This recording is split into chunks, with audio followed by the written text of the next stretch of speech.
me see. Well, you know what? 11. Either way, Because we're here to play some D&D. Perfect. Yeah, I was curious about that, so I asked Orpheus, and Orpheus didn't know, so... What's that? I definitely knew. Don't make it sound like I didn't know. So...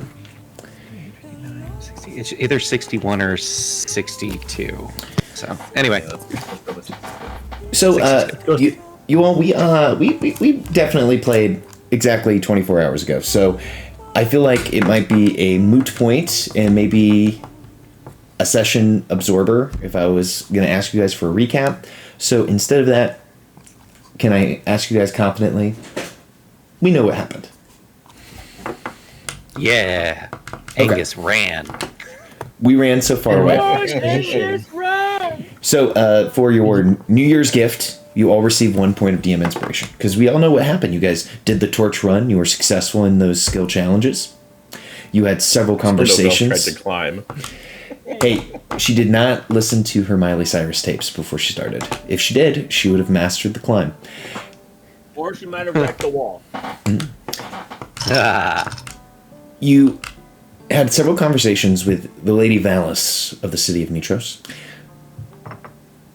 Sir Calistor, and Sir Aesop here within the city. You also discovered that King Acastus does not have a muscle suit that he wears underneath his kingly robes and his kingly armor to make himself look buff. It's all natural. Where we're starting the session when we pick the session up is after you all have made it to the tip top of Mount Vulcan. You have lit the torch. The running of the torch has been completed. The Great Games can begin successfully because, hey man, you did it. You did it. At this point, I think since Novelle's at the bottom, when knowing that Angus was successful, that was it. I think she would have. Who else did make it? Yakad, right? No, I fell. You fell with me? Okay. Died. So you and she would have been at the bottom then. So she would tell you that I'll be right back. I will make it in time for the games, the parade. I just have to go and get something. And so she would leave, and Caleb, you know what she's going to pick up. Mm-hmm. So she would leave the party to do that, and then hopefully arrive back in time to make the parade. Absolutely. And before we do any of that, I need to give you guys an opportunity to earn a Factspiration die. Woo. Your Factspiration question. Think of another character in the party. What is one thing your character admires about them? And what is one thing they find challenging?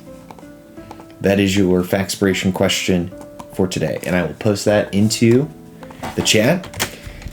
So once again, make sure you guys make sure to record your DM inspiration.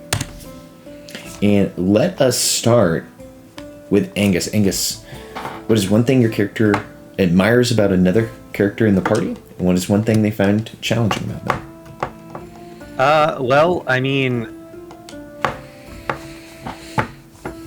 true to form, Angus always admires Marceline, mostly for her intelligence and the fact that she can basically have because it has like no filter for like being afraid of anything, and at that point, like that's also the challenging part is that he feels like Marceline doesn't really have a filter. So yeah, it's Marceline. Excellent. Marceline, I feel like we should popcorn over to you, and we should award Angus a Factspiration die. I can go next. Well, I'm going to have Marceline go next, because her character was just brought up. Well, funny you should say that, because she was going to say Angus. Aw, okay. She admires that he lived the life of a slave and is still more or less mostly upbeat and intact. But it's challenging because he was a slave, so he doesn't know a lot of stuff. The buckets. The bucket. Yeah, like the buckets and the pigments. That's fair. Rushes. Because Angus didn't have that formal education that a lot of the members of the party did have. All right. Well, Marceline, you've earned a Faxpiration die. Marceline, who would you popcorn it over to?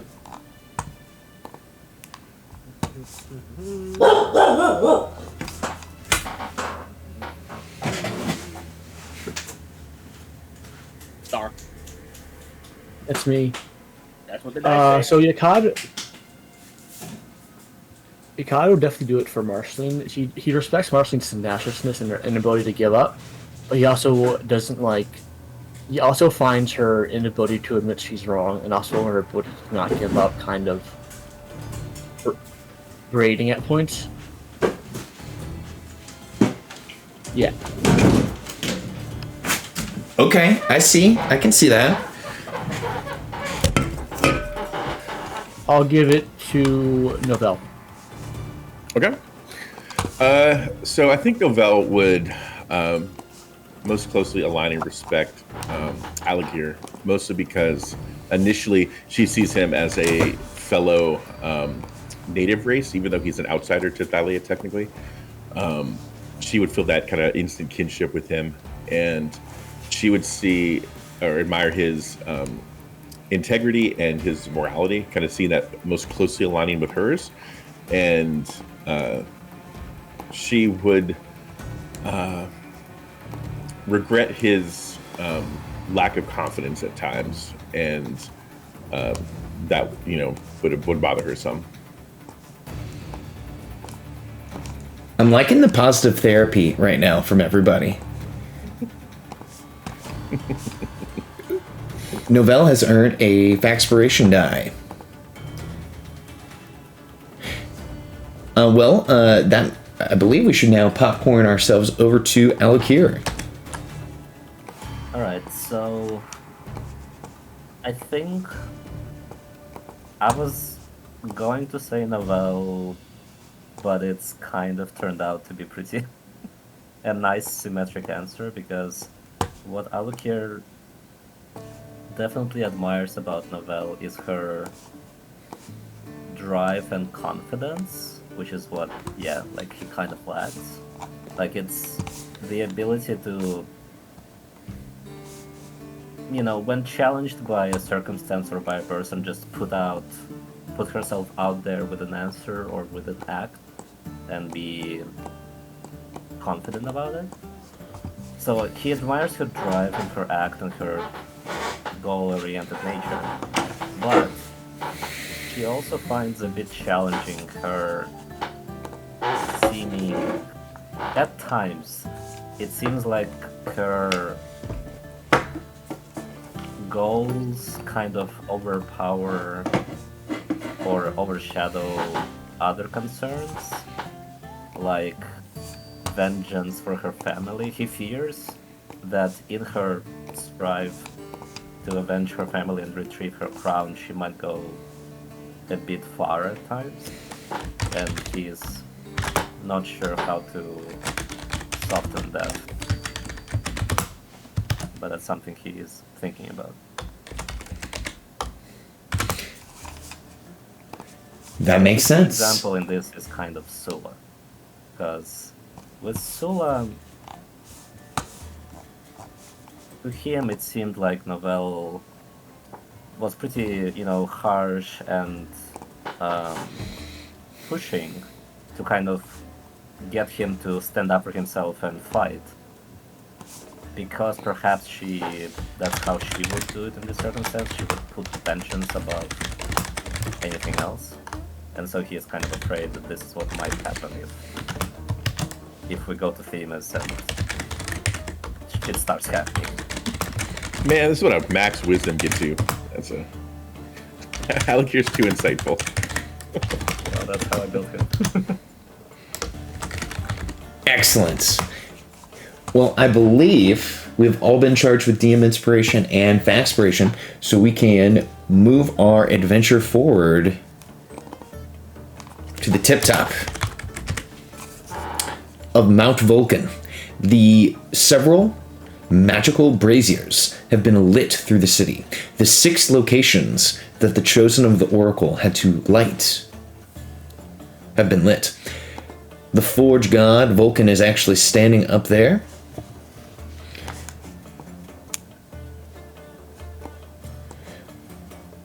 Standing next to the Master of the Arcane Academy, giving you a positive look as you all have made it up to the top of the Mount Vulcan, minus, of course, Novell, who has taken a small trip away.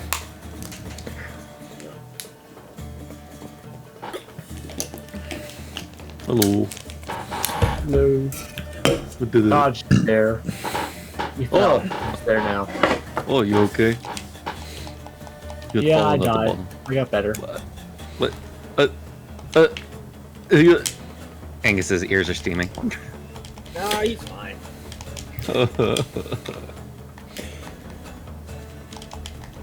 Great work, Novell? nephew. Oh, You hi. did a solid job. Okay. Yeah. I thought it was like your grandkid or something. Well, yes, yeah, you'd be my grandson, that's right. Sometimes it gets a little confusing for a man of my age. All the time. I'm always confused. So, But aren't you like the same age as the other gods, or how does that work? Well, I'm their father. Well, yeah, but I mean, gods are weird sometimes. No, you mean, can be we're- right about that. Some of the pantheons out there in the extended universes of the multiplane can be strange. I know there's just one guy that could like see everything, but he was somehow simultaneously metaphysically born from 8 different mothers. how the what? Oh, my brain.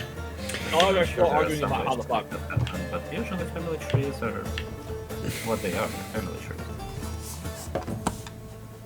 It's not complicated, Marcel. What? You're really quiet. I can't hear you. I said, I mean, family trees are what family trees are. They're not that complicated. Especially when there are just 5 people. Yeah. Hmm.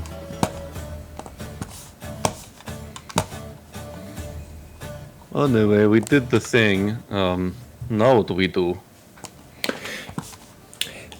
As I believe, the Master of the Arcane Academy, Makion, will look to you. You have lit the braziers. The events of the Great Games can now commence.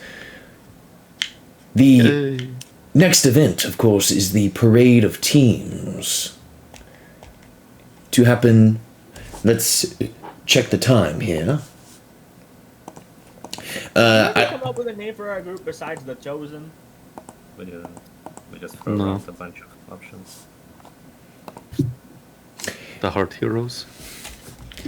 It is currently 8:35 a.m., everyone. Sorry, I just wanted to let you know what time it is. Mm-hmm. Yeah, thanks. When's the parade?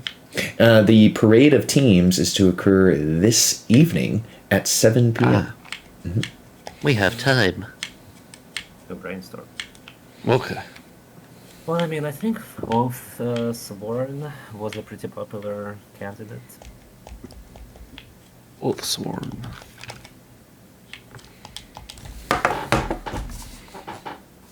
When in doubt, the Argent is always a nice one. Whoa.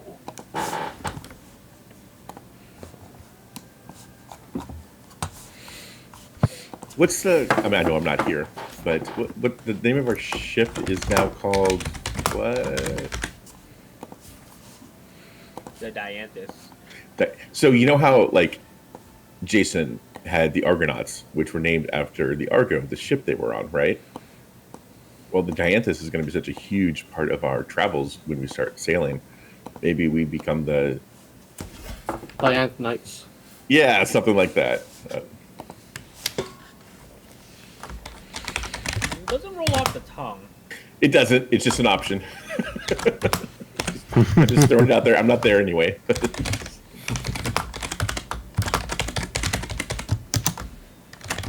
Well, we could discuss this later with Novell. So, Yeah, sometimes you can still hear her voice on the wind. Look, so it's the strange. I wonder if it's Bing. No, Bing would be, of course, attached to Novelle's shoulder, going wherever she needs to go. Well, fair. Besides, the ping is too high. Thank you very much, Voice in the Wind, for reminding me. Welcome. We could also take this opportunity to track down Face Up and ask after Bullbuck. See what would need to be done to bring him back. Yeah, let's do it. Right, look that fucking head.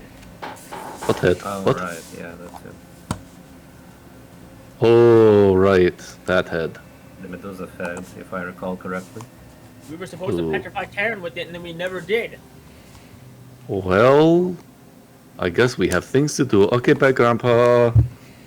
Oh, well, alright. I hope that you all are ready for the rest of the great games. I have preparations to make. The king and the priests of the Five have called me to the city to help install the games with my skills. No, I imagine Oh. you're preparing the event in your honor. That and most of the others. Oh, hey, quick consultation. What can you do with this? And I gestured to the sword, Esther. Oh yeah, that's a good point. The sword of Esther. I remember that wicked red blade. It's very angry. Like, very angry. He also had this thing where he merged it with the hammer and it turned into this cool scythe, but I can't figure out how to do that.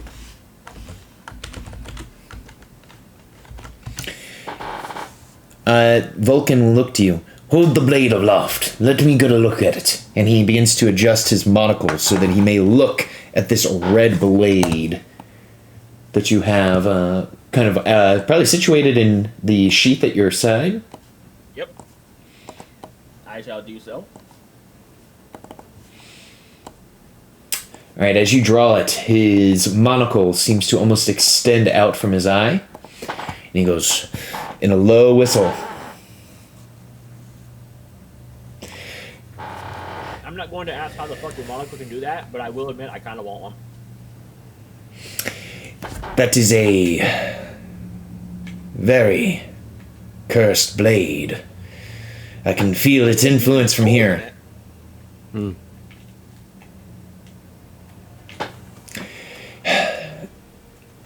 What is the ask? What is it that you wish done with it? She kind of blinks. I don't know. I didn't think I'd get this far. I mean, I have ideas of how to purge the evil from the blade while keeping most of the power. He looks around. Then what do you need me for? If you know how to do it all yourself. What? No, I said get rid of the evil. That was it. That's like nothing else to do with it. Well, what is it you want done with the blade once the evil is purged? Possibly take the hammer to do the improvements, since we know something can be done with it to upgrade it. Oh, Fuse them together in your own idea, possibly. oh, that's right. We also have the scythe too. Maybe we could shatter that, and I can make really cool Lexestis from it. Once we make sure the Marcy cycles- nudges Angus and then looks at the academic guy. No, we don't. What? What? We don't have a scythe, but if we hypothetically did, how could you reforge that? We don't? Okay. Yeah, we don't. I mean, yeah, you're right. We don't.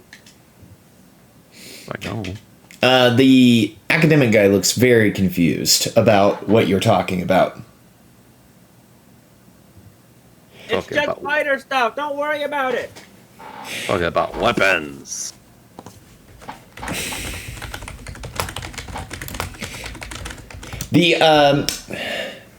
The academic guy looks to you all, and he can tell that, you guys are going to be talking about kind of some secret stuff that he doesn't necessarily need to be a part of. So Machion, the half-orc, takes his leave. Vulcan will look to you all and say, after the half-orc leaves, so, you've got a lot of things that you're wanting to be reforged and made. Yeah, we got a couple of cursed things. Well, if that is the case, I can help out with that. Do you have the scythe with you?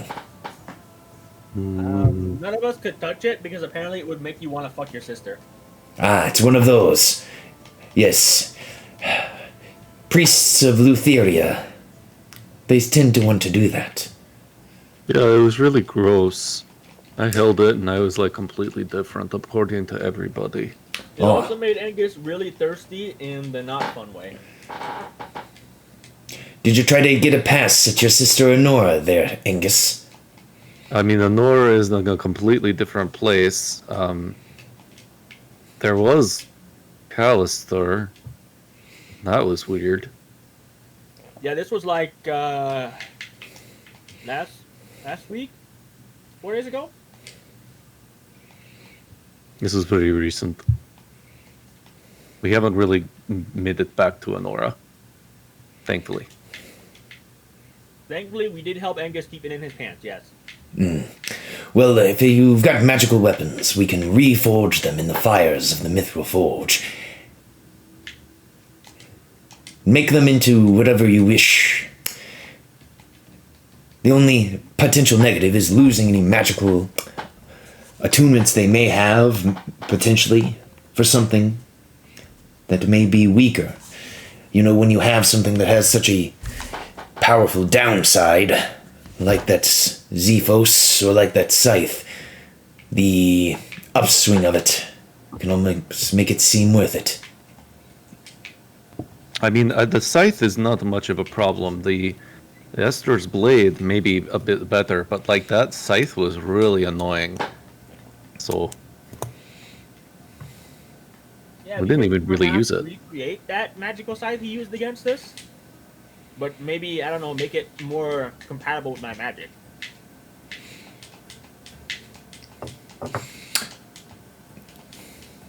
The god will look to you. He says, "You want me to turn the Zephos into a changing weapon that would switch from Scythe to Zephos and back to Scythe? Is that what you're asking?"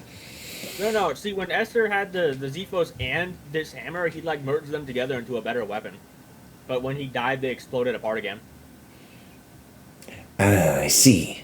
So is that what you wish, for me to take the Zephos and the hammer and make it into one? Yes. Could you throw the Staff of Valis in there too? Is that an option? That is not an option. These artifact type weapons, they don't like to be pulled apart. So it's mostly because the axe and the Xiphos are meant to go together. Aye, that I could do. Would that satisfy ya? It would indeed. The hammer isn't with us right now, though. And of course, you're not at the forge anyway. Now these type of items, well, they are a bastard to you all. Thanks to my divine predicament. I can handle being around them. So if you wish, I can take them. Yeah, I mean, I'm not in any rush to use them. So, what about you, Marceline? I mean, you've been using the Xiphos pretty well. Well, we might need it sometime soon. I don't know. And I mean, when's the next time you're going to be able to go back to the forge? Well, Inaru and our full staff is there now. So I could call for the Caledone, or did you forget that the Caledone existed? Well, yeah, but I considered having her bring Yalda to me, and everyone was like, no, can't bring a person. Is it because it would move too fast? I mean, Did the it's entirely Caled- possible. Did the Caledone tell you that? That she wouldn't bring you? Your dog? No, Alakir told me that. Well, it's probably for the best. The Caledone have little regard for organic life. Ooh. So basically, it wouldn't do that normally, but you're just too awesome to care about that. Is that what you're saying? I kind of take my fist and I bump Marceline on the head. He says, Why? No, Try rewording that. I was Too awesome for that. I was No. saying that the Caledone, it's a machine, and it would get you your dog as quickly as it could, and in the process, your dog would probably end up, dead. Yeah, see, that's what I said, but you're too awesome to care about that. Don't. Uh, No, that's. Let's move on. I'm very. Caledone won't turn you to jelly. That's what I'm saying. You're talking about the Caledone bringing Vulcan around? Yes. Oh. Maybe- Oh. Fine, isn't he? That's what you're saying, right? Did the No. Caledone bring you here? I don't No, think that's what he's insinuating. I'm saying that I could give the Caledone those items, and it could bring it to Inaru. Now we get it. Marceline, he's talking about bringing items. I don't think he's talking about using the Caledone as like a. What would you call that word? Transportation system. Ferryman? Amy- No, it's like when you take something and you fly from one place to another. Oh, Ang- overnight shipping. Angus is going to make an intelligence saving throw to determine if he can figure this out. Overnight shipping. I don't know. I won't backseat you. Anyhow, the gods will say, if you wish, I can take the items. The Caledone can bring it to Inaru and our staff at the Mithril Forge, and we can begin operations on your items. And we aren't really doing anything else at the moment. It's been a while since we got any requests from you all. Oh, I have a request. Grandpa. I feel very constrained by using so many axes. And he like takes out like the 3 axes that he has. Is it possible to make like fists that are like almost as strong as axe? Or maybe one that can hit very far? Maybe you could use the scythe to make something like that. I made a weapon like this in the past. I wish you would have came back to me earlier. I mean, I didn't know you existed earlier. You didn't know I existed yesterday or the day before? He looks really confused. No. Oh, I thought you were talking about before. Never mind. Anyway, you're saying that someone made this earlier already? Back in the days of the First War, Oh, one of the Dragon Lords went by the name of Gregor. He had a weapon. It was the Axe Hand. Go on. ooh. Here, he begins to do a what we would all know as a small minor illusion. Ooh. This is it's been a while since I saw the man, but this is what he looked like. He bears striking resemblance to Bjorn the Fell-Handed. He's going to put a picture into chat. Give him 1 moment, and you guys will see what he's talking about. Angus's nose bleeds as Marceline breaks the 5th wall again. You don't even know who Bjorn the Fell-Handed is. I know. Do you? Marcy does. Is that a character from a different setting? It's from 40k. Not really. It's what? Bjorn the Fellhound is from 40k. I'm not sure what you're talking about. Really? I pulled that out of my ass. It's actually a real thing? Yeah. Nice. Yeah. That's why I got really Nice. confused for a moment. 'cause that was Wow. a character from It's 40K. somebody Marceline herself would reasonably know of from some book she read somewhere. Okay. Like, not shooting for the 40k Bjorn. That's funny. I'm not joking. That's why I was so confused. He's Well, an we're all actual confused. character. We're all confused in the end. I know because some Apologies. dude named his rabbit that. Funny. Well, he's probably named after the character. I'm just gonna post it in the Discord. I see Bjorn the Fell-Handed. So he shows you a picture of the guy he was talking about. He says, "I can no. I can do Oh, something no. similar." I And mean, Angus is like looking at his hand and looking at this guy who clearly doesn't have a hand, and he's like, I mean, What are you worried about? Maybe, I mean, I don't want to lose a hand. What are you But, talking about? maybe- It was a gauntlet. Oh, it looks like it's his hand. Yes, he was Gregor, the axe hand. The Angus is just really confused, but he's like, well, maybe I don't know, Maybe maybe. the handle is on the inside, Angus. Oh, okay, it's like hatchet. Okay, gotcha. Or it's strapped on, but yeah. Maybe. I mean, I was thinking more, maybe more of like using that like Grim's scythe that we were talking about to make some really powerful cestus. You mean And like maybe. 4 pounds, but actually like, amazing? Well, I mean, I don't know. I don't want slashing. OOC, you what know, do like- you want? We're Oh, see, we're I'm trying dancing to get around him to this, make rocket fists. and so you just want him to make like Android 16 Rocket Fist from Dragon Ball Z. I'm thinking more of like a Phantom Fist. So something that he could potentially use as like Cestus, but maybe make a ranged attack once every like short rest or something like that. OOC. But I mean, So- if it's so too basically a complicated, training weapon, but reflavored as like punching someone from 30 feet away. yeah, something like that. But I mean, the Grim Scythe has a lot of like magic and necrotic energy, so it felt like spiritual energy.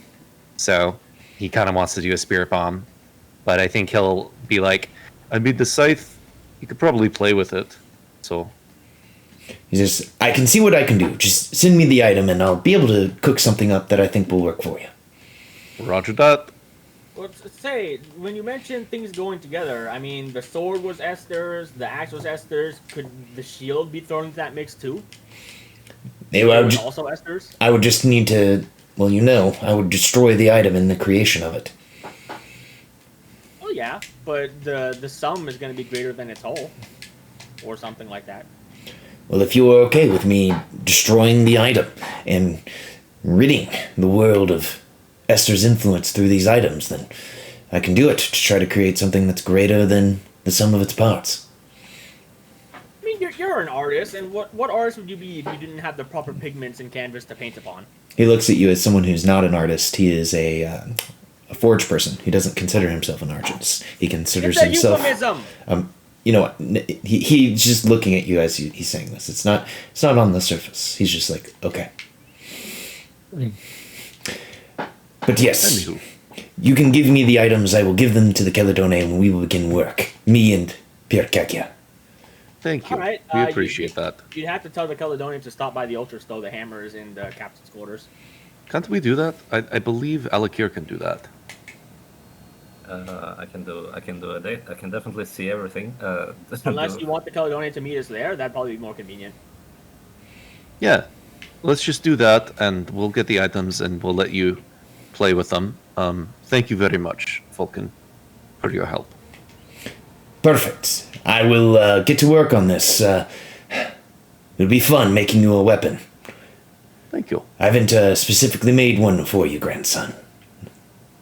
Oh, I mean, He kind of picks up his cestus, and he's like, "Do you want these to utilize them, just in case?"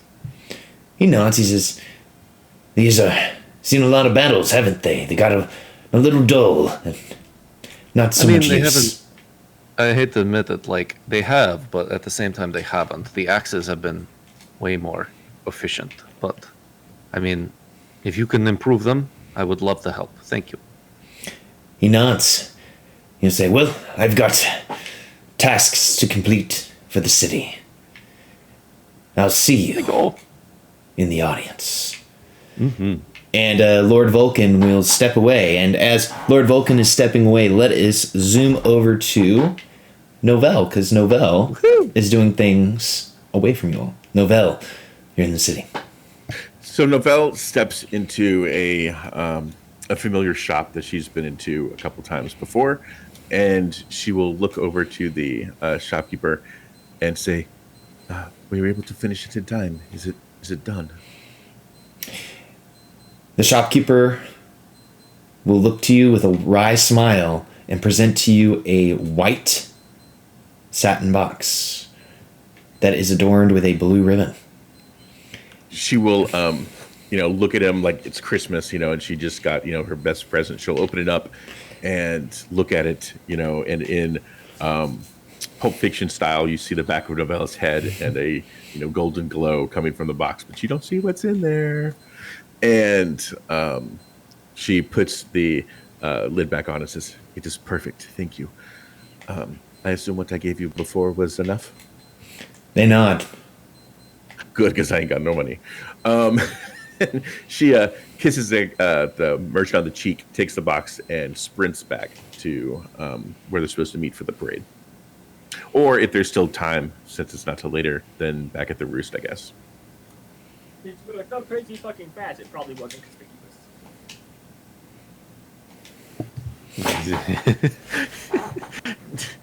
Blue streak speeds by.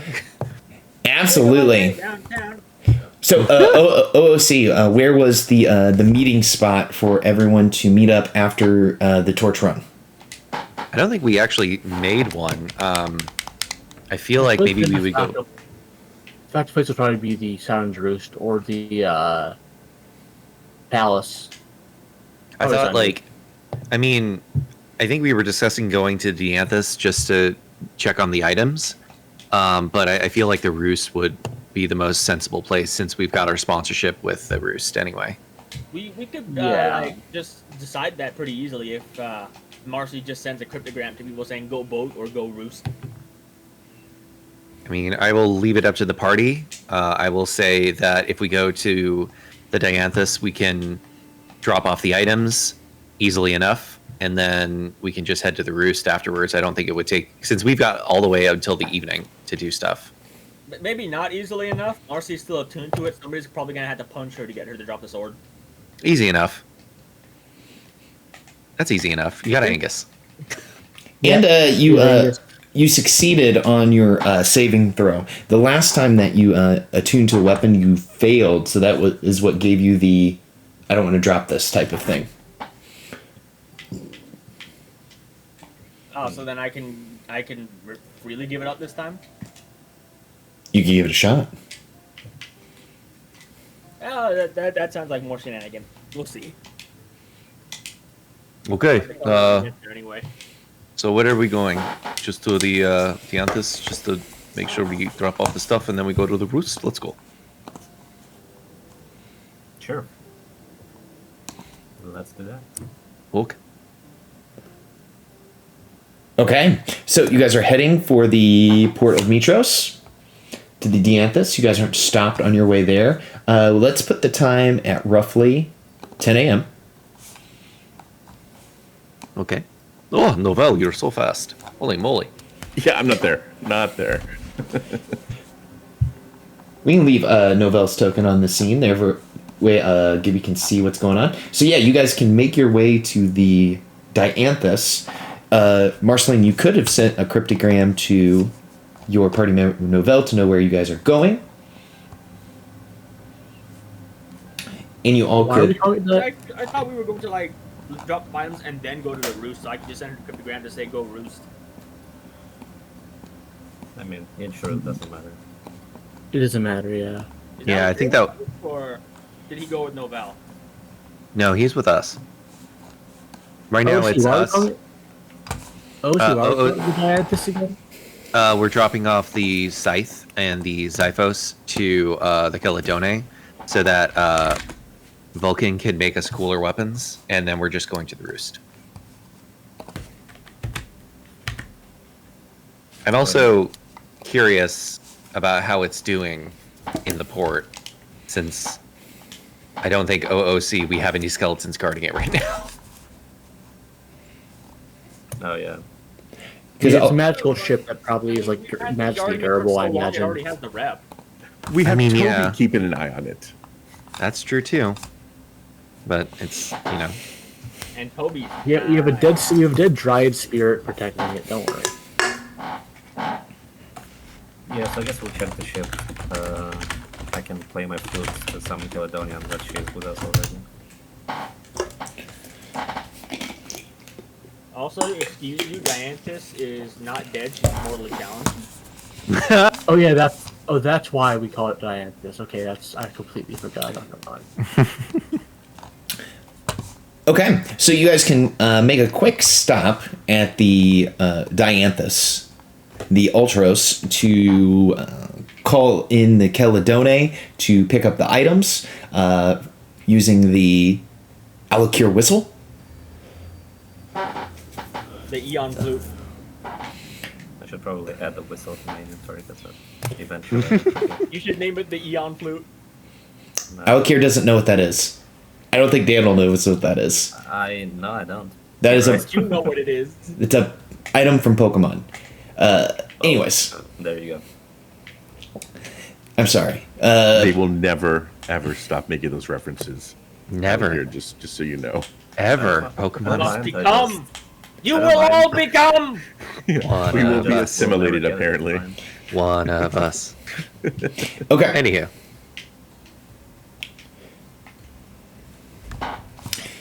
As you are making your way Novell, Bing starts to let off a low whistle, trying to gain your attention. What is it, Bing? I've received a message from the Lady of Coins, Moxena. Oh. She'll kind of duck into an alley. What does your mistress want? It seems the snakes on Themis have started to swirl. The queens will not be making an appearance here for the Great Games, but apparently they are second or third in command. I'm a little confused on the numbering here. We'll be representing Themis here as a part of the Themis team. A priestess of the Lady of Dreams. The Lady of Coin has seen her. The Lady of Coins often walks the city in disguise. A Amazonian named Hatria. An I'm so important sorry. My Wi-Fi completely pooped on me, and I didn't get any of that after the queens aren't going to be here. The queens aren't going to be here. They have sent a representative in their stead, a priestess of Lutheria. Her name is Hatria. The Lady of Coins saw her in a walkabout through the city. The Lady of Coins uses a disguise in order not to be detected when she does so. And being this representative, is she is allied with the queens. She's a part of their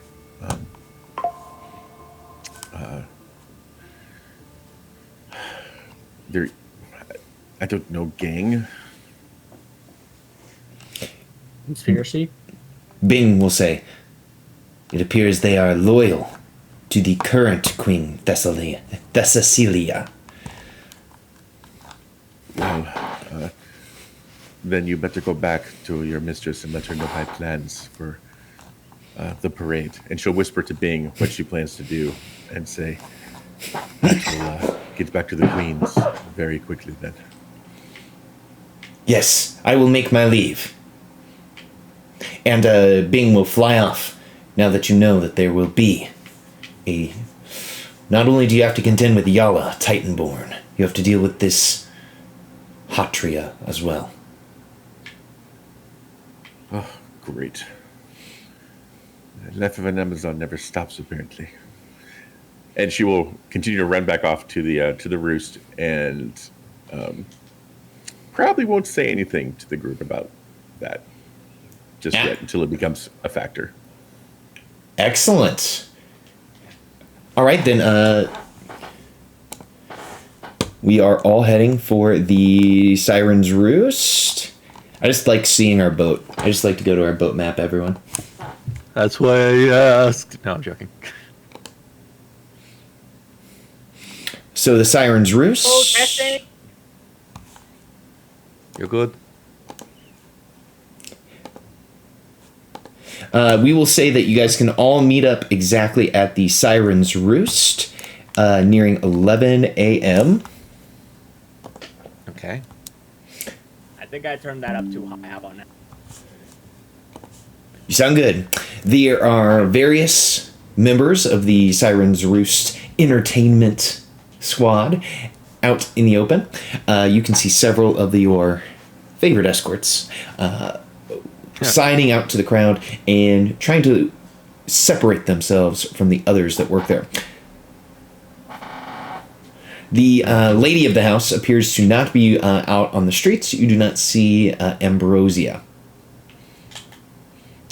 But you do see, kind of leading the pack of escorts, a very familiar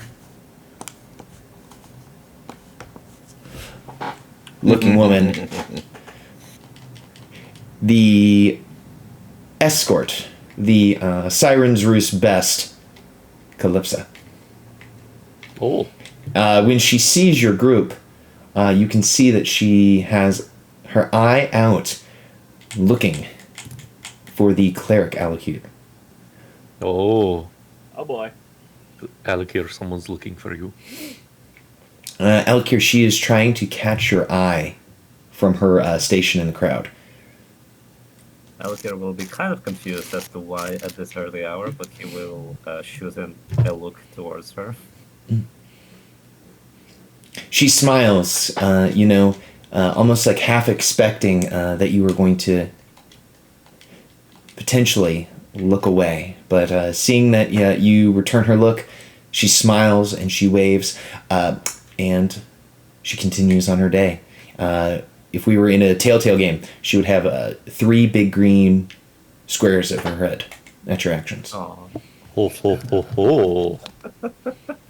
all right. Sometimes that's all it takes, is just returning someone's look kindly and acknowledging their presence when they wave to you. I think it just gives him like elbow. Ho, ho, ho, ho, ho, ho. I don't know what you're talking about. Oh, ho, ho, ho. All right, so you guys are back at the Roost. You can get a room inside, no problem. You are well known, and you are representatives. You are almost basically employees. So if you guys want to say that you gave the items to the Caledone, we can write that down right now in the do you want us Discord. to delete it from our inventory, or do you just want us to write it down for now? I already deleted them. Can't put the genie back in the bottle. Okay, so this is session 1228. So you have sent Esther's shield, you've sent the hammer, and you've sent the Zephos. And the Grim Scythe, and he took my cestices to improve them. Because they were silver. Well, Now one they're was gonna become silver. Gold. One was silver. The other one was plain. Well, now they're both going to become gold. Well, hopefully he does something cool with the Grim Scythe. All that magic energy. He's got to do something cool. So Silver We're Cestus. allowed to like send specific requests, or just we don't know.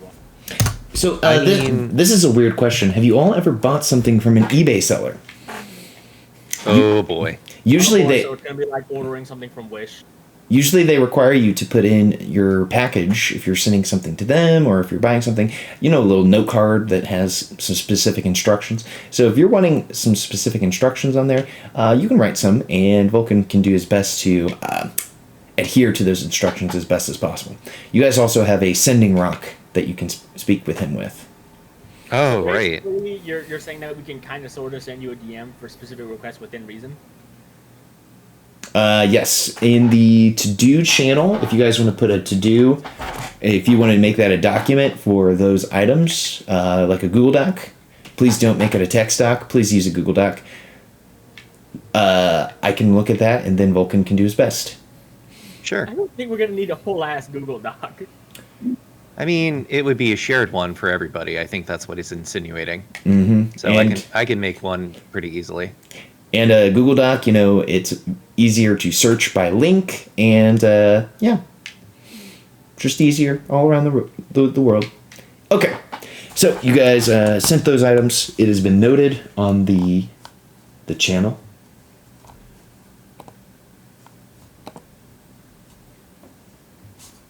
And now And we wait for shipping.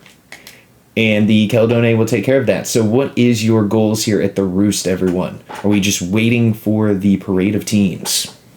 Well, Wait, we were supposed to go looking for the head, and or talk to. And Alakir has a item related inquiry. yes, my staff is still not what I want it to be. Okay. What's going on with the staff you currently have? It is a staff of defense. It has wrong spells stored in it, and I'm pretty sure it might have wrong bonuses too, unless it's the same with Staff of Valis. Okay. The staff of Valis was basically a staff of Frost, Wand of Frost. Let me Yeah, delete so the I one you don't have know. and send you the right one. Okay, I don't know if the bonus to AC is right or not, because I don't remember. But I do remember that the spells it had are supposed to be the Ice Storm and the Mm-hmm. I saw what happened. Sleet Storm. Yeah, it was Ice Storm, Sleet Storm, and Ray of Frost. So Yeah, what happened with the? There's a button because I got that item from the SRD, and it wanted to import it from the SRD instead of doing the custom item that I kind of built from it. So it gave you the wrong item. I apologize. No, that works. Yeah, So I now- think the staff of Valis had a better regeneration than the actual raw item. Yeah, but it has fewer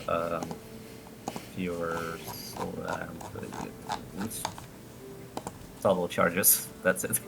It had like 7 charges, and I think it gained something, either 1 plus 1d6 or something weird like 4 plus 1d6. I forget which. Yeah. I think it was something weird. Cool. So, okay, it should have charges. How do I do that? Details. Okay, it should be fully charged. That's in the magic item tab. That's a magic item. Of course there is. Oh, and so that you guys can see that, give me one moment. I think in the magic item module. Oh, yeah. Okay, so you should have the correct item now. Cool, thank you. I don't see the charges in the inventory, but that's fine. I can just we can handle it later. Oh, if you go to your spell book, you'll see that it's got 7 out of 7. Oh, cool. Nice. Sounds good. Okay. So Alakir has his item inquiry solved. So you guys have a few hours before the parade of teams is to occur. What is it that you all wish to do as a party to fill your time? What's going on? Marceline, what were you talking about ahead? You wanted to find something? Yeah, the head of Uriel, remember? Oh. The stupid Medusa bitch that jumped us on the road. Oh, that's right. That's still at the estate, isn't it? Allegedly. I mean, It might not be there, but it wouldn't hurt to go check. Yeah. And And- I suppose. Why not? I mean, Adam, can you know locate object, don't you? I do actually. Oh, I do. There You we go. do. There we go. Very convenient. At least I think I do. Locate object, yes I do. alright. I'll cast it. Oh, Well, not yet. Probably should have waited until we got nearby. But It is. Once we Not, had the spell slot, then. it's not within 1,000 feet. You have come to know that. so I How think big is there's- Mitros? Just for reference. Like a big serious question, because Way medieval bigger than cities were 1,000 small. feet. Come on, Yukon. How- Medieval cities were small, so I want to ask. How big is Mitros? I'm glad you asked. Here we're on the full-size Mitros page map for a little reference. So you all are currently in the Stygian row Did you know? within the Siren's Roost. I was just getting confirmation. So you all are currently. Where are we here? We are all currently here.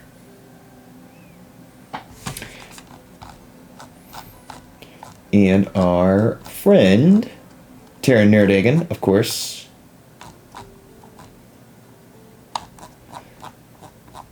His villa is over here. Not as far apart as two locations in the city could be, but not within 1,000 feet. Gotcha. Yes, it's 55 feet away, thanks to the map. Yes. It's 55 feet away. All right. Well, we might as well go check. And Might as well. I would also want to catch Aesop before he leaves the city in case he wants to. Well, I mean, he probably will stay for the games. But Mhm. still, it's good to check in with him sooner rather than later and ask about Bulldog. Well, I mean, we could split the party and have you guys go after the head and have me go and talk to Aesop to let him know that this is something we want to do and ask what it would take. Mhm. It's a simple inquiry. Should be enough for me by myself. I mean, I could go with you. Not, won't turn down the offer. And then Yukad can go with Marceline. And Novell, where do you want to go? Do you want to go find the head and maybe snoop around the estate? Or do you want to go find Aesop? A little head hunting.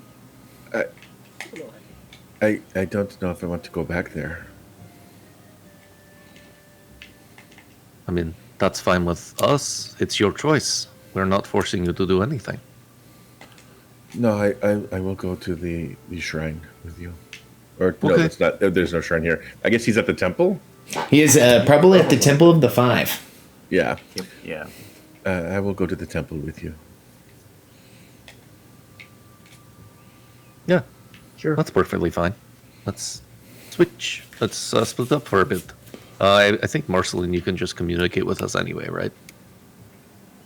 Like once per day. Oh, The We'll be spelling is fine. Not good. be fine. What's the worst that could happen? Mm. So there is just the parade of the teams later tonight. We don't expect any other events or competitions, right? There is the Parade of Teams, and then there is the first event of the Great Debates. Okay. I probably won't need my fourth slot for the debates. So I'm just gonna approach Marceline and spot a death ward on her, because Yukad's gonna be fine, but Marceline not necessarily.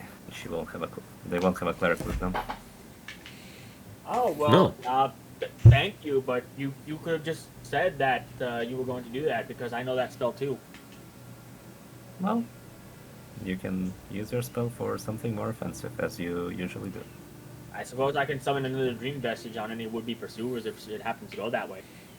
Yeah, I'm a bit wary because of the assassin attack. True, those guys are still out and about. Yeah, probably. Well, anyway, see you back at the roost in an hour, maybe two. I don't know. I might not see you again for the rest of the night. Wiggles eyebrows. Oh. Angus has a good laugh. You lucky man, you. Rawr. Alkir's confused. Anyway, let's go. Okay, so we're splitting the party here. So if you are in party Aesop, hold on. There's a way to do this. Give me one moment, guys. Aesop, right? Not about the Aesop, right? Give me one moment.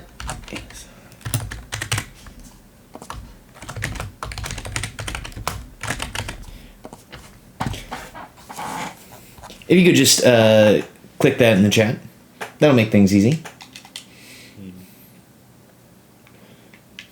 Oh, Okay, something is wrong already.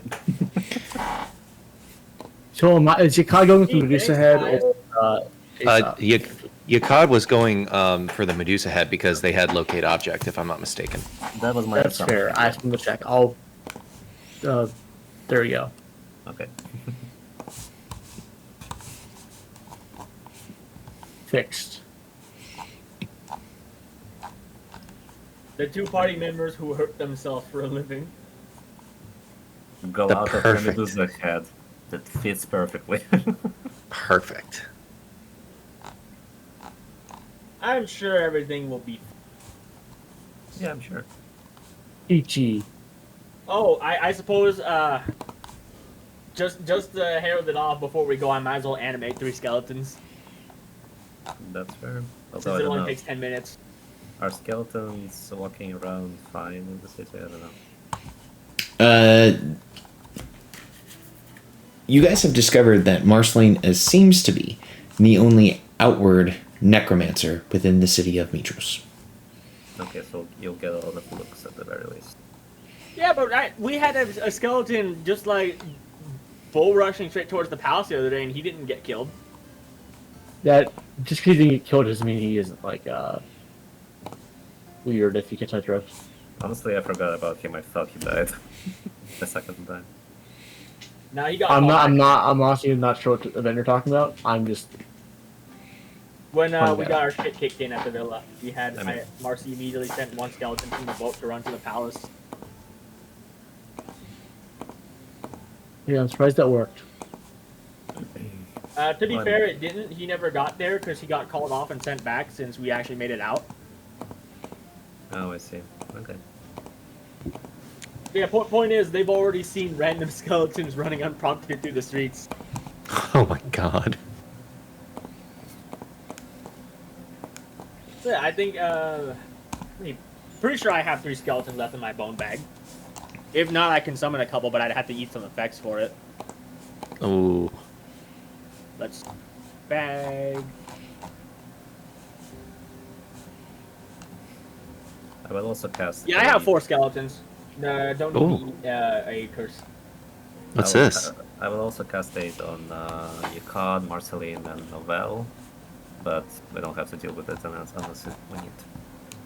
Okay, you're casting some type sort of spell, Marceline, as well. Nah, it's innate ritual.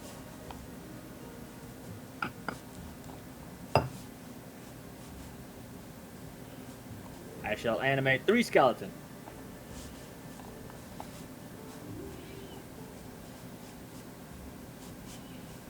I'll have to replenish that later.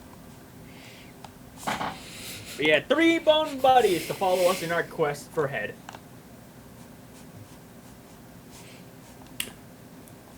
How crass of you.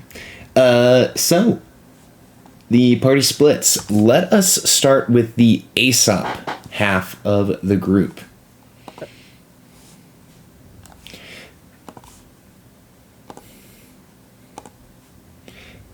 So, this, of course, would be Max, Me? Alkir, and Novell. So, I'm going to take us... Who's Max? Or Angus / Eros.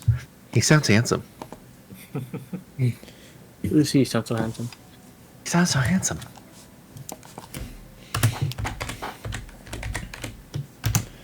So, tell me, guys, what's your plan? What are you going to do to get yourselves to the Temple of the Five? Well, I mean, we can walk there. I think Angus is just kind of bodyguarding both Alakir and Novell. So, And Alakir is looking around for any untoward eyes and followers of us, but otherwise, yeah, we just beeline into the Temple of the Five. And you guys notice probably in a long time since Novell has now started wearing her Cloak of Evasion hood up again, like she did when they first entered the city. No, nice. I guess Alkir will note that, and ask. So I guess you're feeling a bit more comfortable for everyone to see you. Oh no, she has the hood back up, like she's hiding back herself. up, again. sorry. Yeah, sorry, back up. Yeah. So we lose. We look and there's a figure next to us because Yeah, every now, yeah, it's like you lose her out of your peripheral vision every now and then. Yeah, but she's right there. Ugh. Okay, but- then I think I'll care. I mean, it's understandable. I guess I should tell you, but the Queens of Themis have an agent here, a spy somewhere in the city. Oh, interesting. She may have assassins with her, but I don't know. Oh. Is that what Bing told you about? Yes, was one of the things. It will affect all of you at some point too, but I hope not to put you in too much danger. We can handle it. Well, I will guess we have already dealt with some assassins before. It might have been the same people. Ooh, that's a good point. In You any know- event, oh please continue.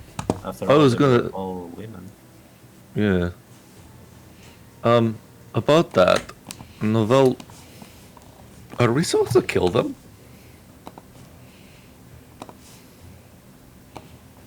Are we what? Are we supposed to like kill them, or are we supposed to like? Well, so here's how I see it: is any assassins that come at us are against us, obviously, and if we defeat them now, it will be fewer enemies we have to defeat in the future. And if they seek our death, then we would only be visiting their own fate back upon them. And Alki, Well- you may notice that is probably the most lackadaisical approach Novell has talked about death in a while. Like, well, they deserved it. They were going to kill us.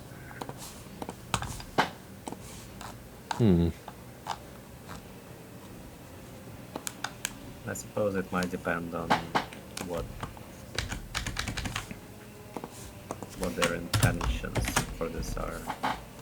If they are following their duty, their contract, then self-defense is totally agreeable. And if they come at us and keep coming, and they die, it's how life sometimes is. But if they Yeah. start fleeing, we don't necessarily need to pursue them. Oh, no, I agree. I mean, there's definitely a difference between zealots and mercenaries. Yeah. Mercenaries are only trying to sustain themselves, and I can forgive that. But zealots, they will never be stopped. Well, if they never stop, then they will eventually break themselves against our spear. I guess so. We can't, So we can't help them not die if they persevere. yeah. Angus is right now using the Axe of Xander as like a scratching post. He's like, all right, yeah, we can handle that. As you start scratching yourself with the axe of Xander, you get a strong emotional response from it that says it doesn't appreciate you doing that with it. That's ascension. I don't understand that feeling, so I continue doing it. Angus doesn't understand. He doesn't its understand where that frustration. feeling is coming from. I don't think he's aware that the axe is sentient yet. Well, he has been attuned to it, right? That is fair, but it hasn't talked to him. And I could never talk to him. Oh, it's more emotion, so that makes more sense. It's not a talking thing. All right, he'll be like, ugh, the hell is that? yeah, it's Just you. sheath the axe. You get a strong feeling of, don't do that. Don't scratch me with you. Don't use me like that. Use me to kill giants. use me to kill titans. This axe is weird. No itch, only death. This thing's weird. I guess we should all be glad it was only your back that itched.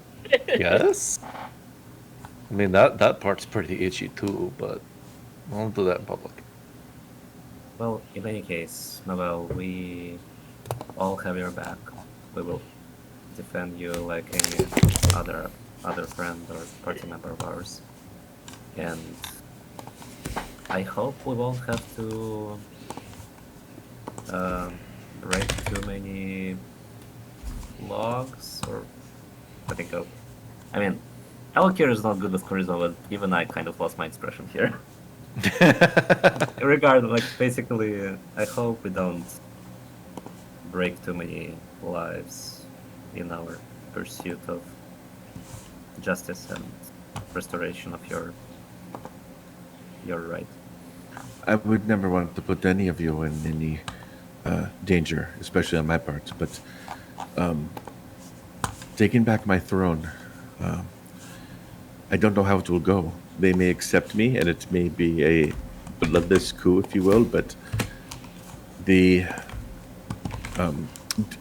or do I know the nature of the queen, the false queen, because of Moxena, or you know what I mean? That is a good question. So you would know this, that the queen has essentially ousted Novell and killed everyone in your family. So from those qualities, you can get a good idea of what kind of person they are. But I think Moxena would tell you what she knows and how she feels, because the false queen is Moxena's sister. So she would tell you all that she knows about her. So it's fair to assume then that she is like Moxena. Mm-hmm. Okay. So she'll say, this false queen is dug in. She has been ruling instead of my mother for, well, almost a generation. And it is, to remove her, it is going to be difficult. For she will likely have almost all of the island on her side, except for whatever resistance is there. And I don't know what that is. I don't even know if the resistance would even accept me, because I have been in exile for so long that most probably assume I'm dead. But that will change tonight. Oh, okay. Well, are you planning to reveal yourself at the parade? I am. And she'll kind of open up the box, and you see like this little golden aura that like kind of shines out, and you can barely make out very, very colorful feathers that you have probably seen before. I'm going to use this. And she'll close the box again. Alkir will kind of smile and nod and say, This is an appropriate place for something like this to happen. And there is a team from Themis, which are strong people, athletes. Yes, You revealing for them please go ahead. might reveal that some of them could be our allies. That is my hope as well. I like to think that the average Amazon does have a good heart and does want to see what is right restored. Surely they cannot all be corrupted by the false queen. I What hope if- to gather as many allies as I can and make my return to power, the return to what is rightfully mine, my legacy, as bloodless as possible. For I do Kind not of, want that to color my reign. Angus kind of awkwardly, not really sure how to join this conversation, kind of pokes Novell on the shoulder. Here's the thought. Oaths are very powerful. What if they're like the Minotaurs and forced to take oath? I I would hate to think that that is what the Queen has done to them, but if that is true, then the only way to release them from it is likely her death. Right. So, on that note, if they are under the oath and we have to fight them, what do you want? I would like to spare as many of them as possible in that case. Got it. Or it is not of their own volition. And honestly, even if that's not the case, even if they followed the Queen out of maybe not having other options or not knowing of other options, then I would still want to spare them. For even if they are temporarily my enemies, they are still Amazon. And I would like to give them the option of rejoining society as I will make it, or leave. Okay. Death would be but a last resort. Can Alakir make an insight check on that speech and see if this is what Novel truly believes, or if she's saying it to get him on her side? Yeah, I don't know how to roll persuasion or deception because it's like 90% true, but there's depending on your roll, I'll tell you of course what is not. So I mean, you could maybe do like a d20, just a flat d20, and then add just add my charisma or something. Yeah, okay, Yeah, I just can do that. Okay, so good Oh. luck. I can't beat that because it would be a d20 plus 1. So Maybe not 20. yeah, even if I did persuasion, it would just be another 3 to that. So I can't beat a 24, and I would not fax for this. So you know that Novell believes most of it, with the exception of the idea of granting what's the word when you amnesty, right? Except with the exception of amnesty to the Queen. Like she would allow every other Amazon to make their choice to stay or go, but the one that killed her mother, she would kill without a doubt. Okay. She would always see her as a threat to her life, and to honor her mother, she sees no other way around it than to, an eye for an eye, basically. But other than that, everything she's saying is true. That's good enough for Alakir. So he will. So he wants to do a supportive gesture, like I got your back. If he knows the Amazon culture enough to know of a gesture like that, he would attempt that. Otherwise, he'll just, I guess, put his hand on your shoulder and kind of squeeze a bit. Or correct me if I'm wrong, I feel like since the Amazons all use the chakram, like they would do that thing where like they take the chakram and hold it to their heart, like a fist to the heart kind of thing, like almost how like a lot of Americans put their hand on their heart. The Amazon salute. Yeah, I think it would be something like that, like an I agree. Amazon salute. That's actually, now that I think about it, that sounds similar to the Attack on Titan salute, which is kind of fitting. There we go. So yeah, Alakir will give that salute then.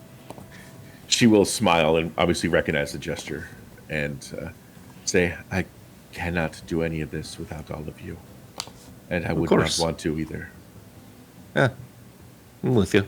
But know that once we retake the throne, I will find a regent immediately to rule until the oath is done, until our mission is done. Yeah, I don't think you're the kind of person that would order the entire civilization to be massacred. So I'm with you. No, of course not. And I would not leave any of you once I regain the throne. We are in this until the end, Okay. until peace to Thalea is restored. Mm-hmm. Now, let's go find a impossibly young-looking elf priest. I tell you, he's too pretty looking. It's very. I can't believe he's over 500 years old. There's a lot of pretty people. I mean, he looks like I could hug him and snap him in two. I feel like I could hug everybody. If you're saying that, that's crazy. I mean, I feel like I hug people and they snap in two. I will say, Angus, I think a few times you have realigned my back. Uh-oh. I'm so sorry. I'm so sorry. She goes, no, it was fine. I mean, I might be an inch taller now. Angus will make attempted medicine check to see how much damage he's done on the both of them. He's just gonna be like, "Oh no, 6. Oh no, I broke They're it. dead." Oh my Not god. again. Not again. Just like the time in. Well, Lewis, this is just like the time in the Coliseum. No, no Family Guy. Anyway, So, real quick, as the Aesop party is kind of settling those shenanigans, the party heading to find Head. What are you guys doing? Finding the Medusa head. I think Yakad has taken a second, but Marceline is still here. Yeah, I just talked. I'm right here. Oh, okay. Sorry. Yeah, I'm still low. I'm still a bit woozy because my blood sugar's low. So, hi, I'm here. I'm alive. I'm an existing being. Marcy, what do you want to do? This is more your mission than my mission. Well, I suppose we can just go to the estate itself and see if it's around. I mean, you got the spell. We don't even have to go in to see if it's there. Just kind of walk around the area and see what comes up. Yeah, I mean, let's just see if we can. Let's just look around the city, see if we can find it. I guess. Then again, there is a steward there going over the estate. Maybe they know what happened to the head if it's not there. Best to have a lead. Yeah, let's go ask. And fellas, she turns to the skeleton. If you cause trouble, I will drop every barrel overboard. They'll look really sad, and they say, "Aye, aye." How they talk? They don't have lungs. Marcy just looks straight at you in the face. Then she leans closer. Magic. Anyway, let's go looking. Okay, you can move your way through the city without much issue. You don't seem to draw any random encounters on your way there. So you are outside the villa. So here's what you guys see when you get there. The villa is overran with City of Mitros hoplites, centurions, and members of the Order of Acasus' Dragonlords, as they are kind of doing what you imagine would happen when a family with no heirs or anyone to inherit what is happening, they're kind of taking down the villa, they're taking everything out, they are doing what was requested of getting all of the money out, getting all of the valuables so that we can get the Minotaurs situated.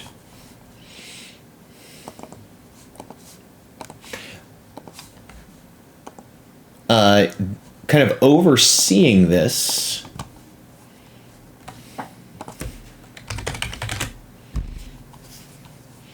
there are some familiar faces. You see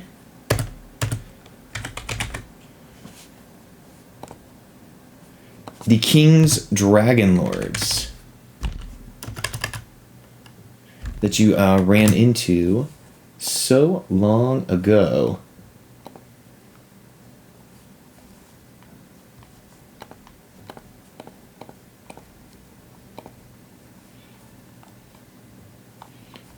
As I'm trying to find their tokens here. You recognize them based on their armor, the colors that match with the colors that King Acastus usually wears. And you see their bronze dragons are nearby as well.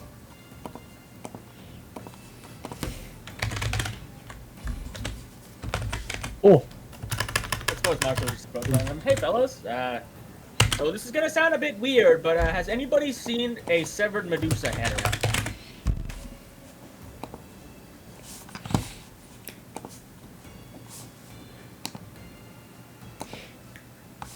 The Dragon Lord that you're speaking to, you recognize as Tarkon. Also there with them is the Dragon Lord Rhea and Pavlos. Pavlos did forget his dog on this mission. Tarkon would look to you and say, "A Medusa head, you say? Yeah. Well, there was something strangely missing from the villa. It was a mount in the master bedroom that seemed to have been torn off the wall before we got here." Mount in the master. I mean, what could it have been? Don't tell me it was a unicorn. These weird fucks with unicorns and their sex toys and all that. He says, "Well, we don't know what it was. There was a mount there, we believe, and all of the hangers were there, all of the things that you would use to affix it to a wall, but there was no mount when we got here to liquidate, as per the king's instructions. It was just an empty space on the wall with the hangers missing, and the wall cracked, where something should have been." Missing. That's a bit interesting, but well, I suppose that could be dealt with later. There's a weird room that they've got over there, a meeting room. It's full of anti-magic. Maybe you've accidentally turned it on while fiddling about. Was there a Medusa head in there? They look to each other, and not that we remember. The only strange thing that we've encountered so far is that mount. Well, I mean, what's strange about it other than that it was missing? Like, did somebody have an inventory list? Did one of the guards help pony up all the information of what was here on the estate? I mean, somebody had kept inventory if you guys are liquidating everything. Tarkon will look around and say to the soldiers, "Who has that inventory list?" And one of the soldiers will walk over and hand it to him, and he looks it over and he says, I don't see anything specifically on here about a Medusa head." Yeah. Here you go. What was that? I was asking the guards would not be a good idea either. Mind if I check out the room? Maybe the blood trail might reveal something. They say, "I don't see why not. Here." And the Dragon Lords will show you inside to the bedroom. No, the Medusa head was in the anti-magic. Okay, they will show you inside to the anti-magic room. You see that the anti-magic room looks like the estate did not have the time to fully clean it up since your guys' battle. It seems like the effects of your fight have still been kind of felt. The smashed furniture, the holes in the walls, some of the blood stains. So it's it can be seen that they still had some work to do before, unfortunately enough, the master of the house was defeated. Could I investigate for any evidence of what would have happened with the head? Like any discarded scales, maybe drop of blood. Absolutely. You can give me an investigation check. Hell yeah. All right, with a 24, you're looking at the room. You don't really see anything that leads you one way or the other. You think if you had some way to boost it, maybe you could find something else that's going on. All right, fine. I'll boost that. Okay.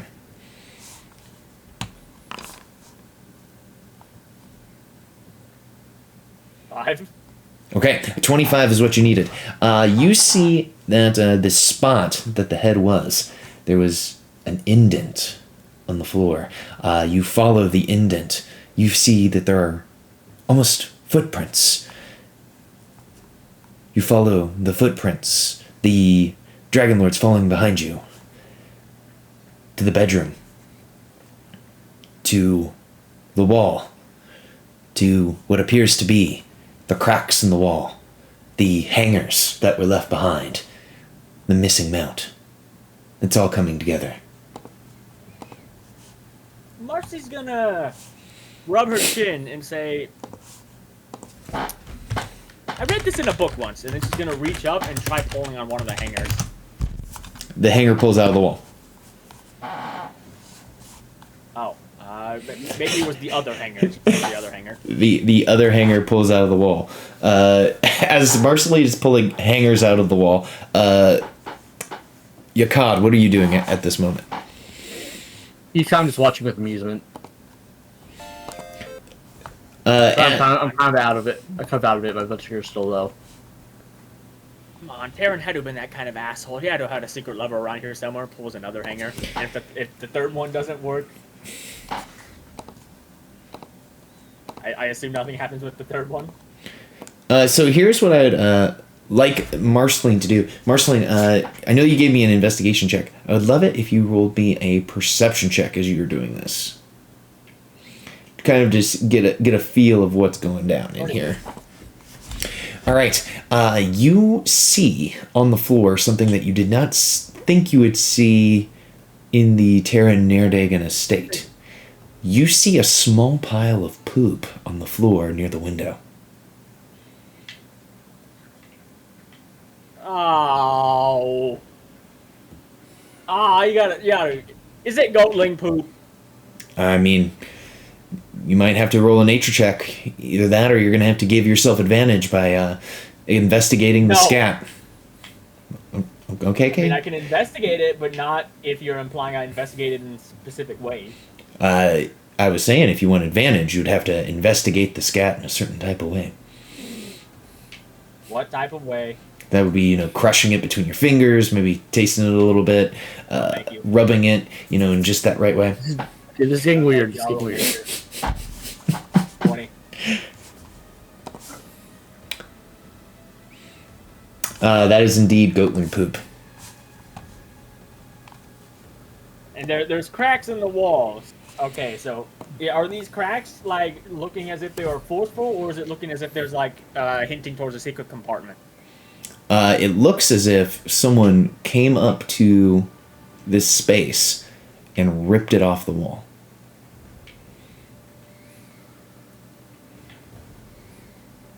Sick. All right, fellas. I think I've put together what would happen. You're probably gonna want to let people know you might have a goatling infestation in the district. Or the Goatling King was involved. Probably. He might have wanted the head of his subordinate back. Which, in hindsight, makes a lot of sense. God damn it.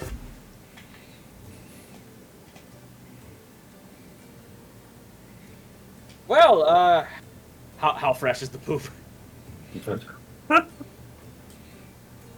Give me another nature check.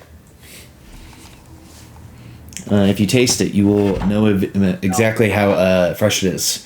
Can we stop bringing that up? That actually makes me uncomfortable. Like, bring that up. Yeah, really gross. I will have expiration. Okay. 15. 15. Could be a couple days old, could be a couple hours old. You're not a master of this type of thing. I would be concerned if she was. Mm-hmm. I mean, I could make an argument for it based on hunter tracker strategies, but if a 15 still isn't enough.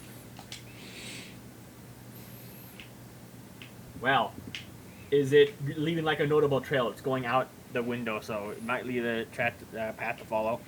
Mm-hmm. But you believe, the goatlings potentially came in here, stole the head. And whatever the fuck that mount was. Okay, OOC. The mount was the head. The head was mounted to the wall.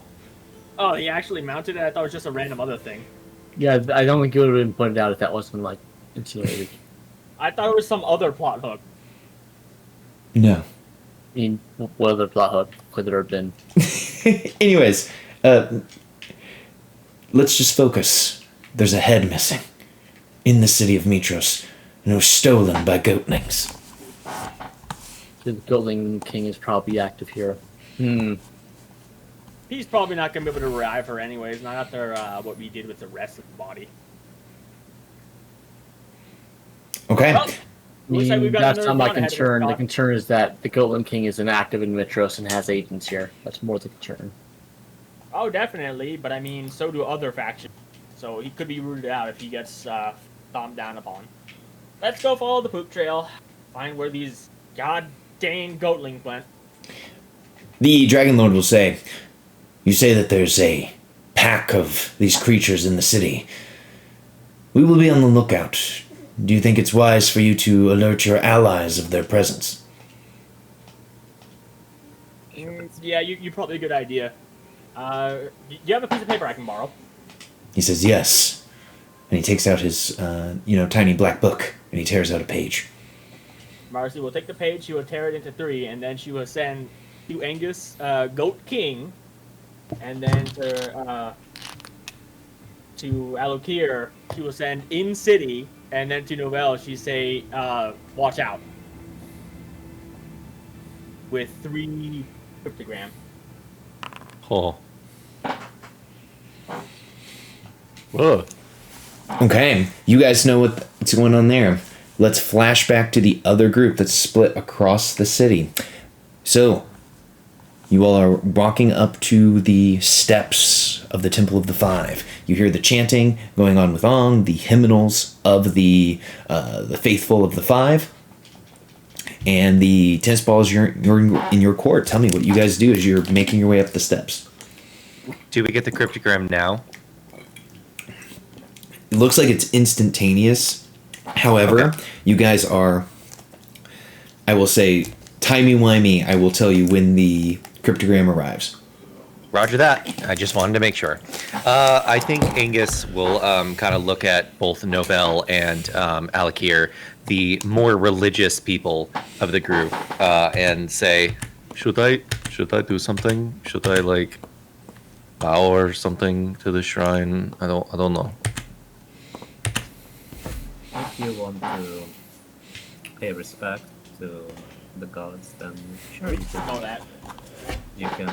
You can do a little bow, and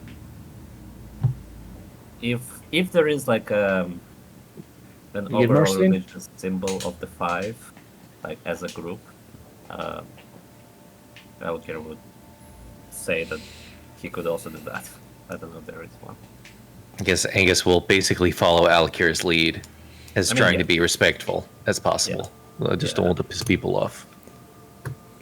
Yeah, no worries. Just follow my lead, and Alkir will do his usual bow upon entering the temple, and then start searching for the familiar side of Aesop inside. Absolutely.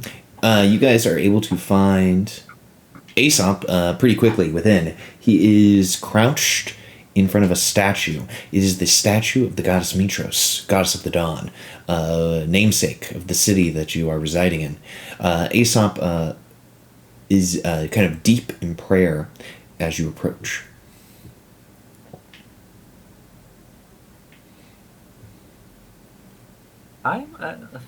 Alkir actually doesn't want to interrupt his prayer, so he will stand there for a few minutes at least, kind of just giving Aesop space.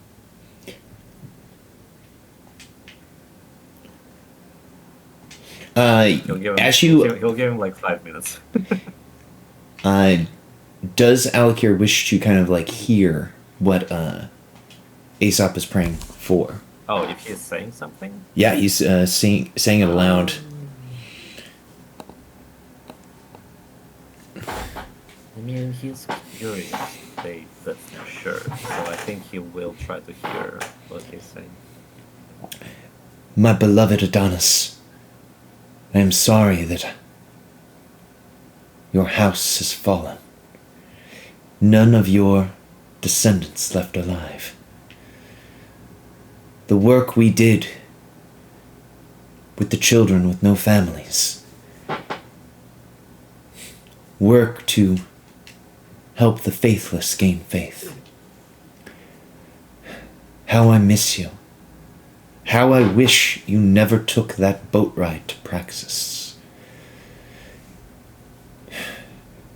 As the saying goes, if only your sword arm was as strong as your beauty.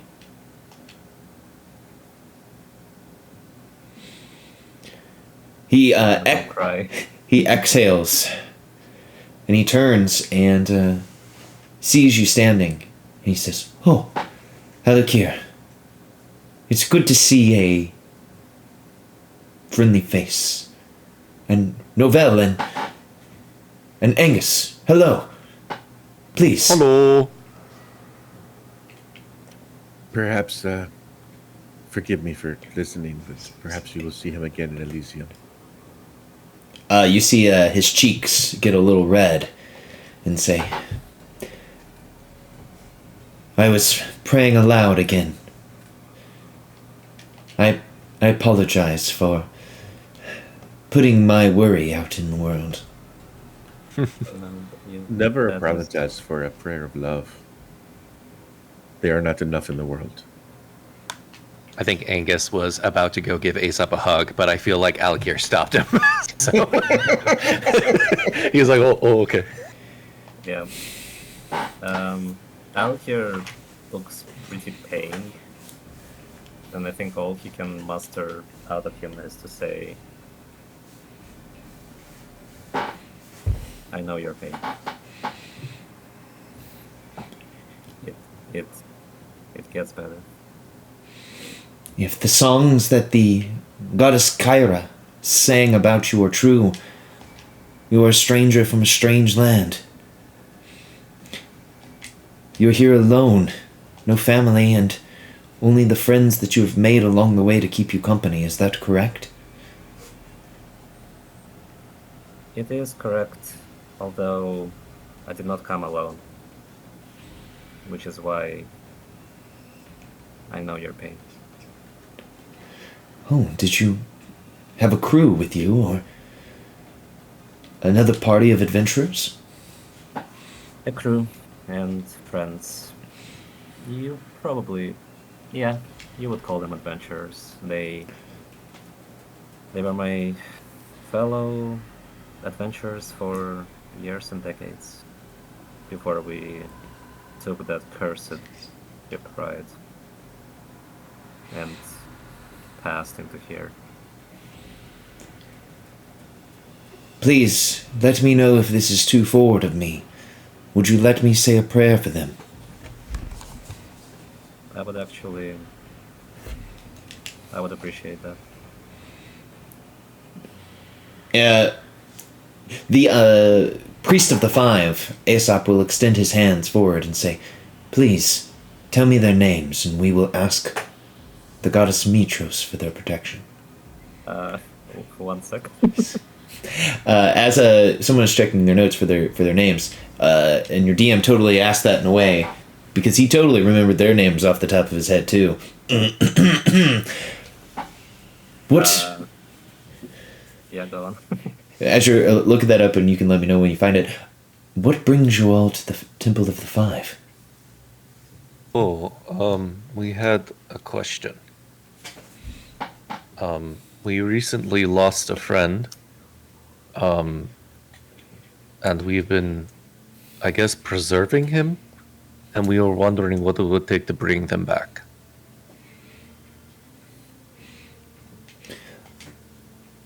There is magic of resurrection that exists. And that is a magic that we could perform here within the Temple of the Five.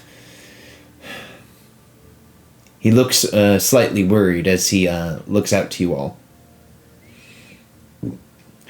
The only caveat that I can think of, you all are in an unfortunate situation. The goddess Lutheria has noticed you. One of the worst fates to befall any in this world. Our spell, I'm sure, will be directly noticed, if not directly attended by her.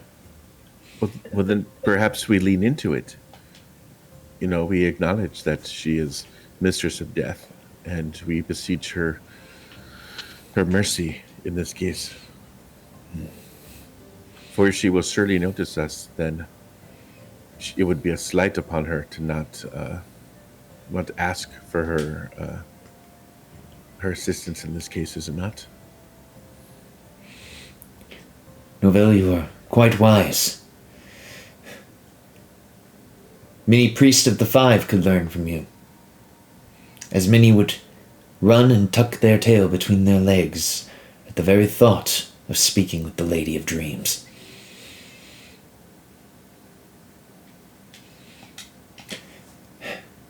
You must prepare one of two things. Either a gift, or be prepared for a request. We are already in her debt as it is. I would much rather give some sort of gift, but I know not what. Angus looks really depressed when Novell says in her debt already. And he looks really ashamed. Angie knows. And she'll look at you, Angus, and say, "It is something I took on willingly." I know, but still sucks. Perhaps I could make a suggestion. I have heard that the goddess loves diamonds. Do you have any that you could present as a, well, tribute? All right, now, but I have a question. And the two of you might know more, Halakir and Novell. Is there like a really big diamond we can maybe get? Maybe we could entice her with that. If there is money, I'm sure we can find something. Mitros is a big city, yeah? There are But people what? out here.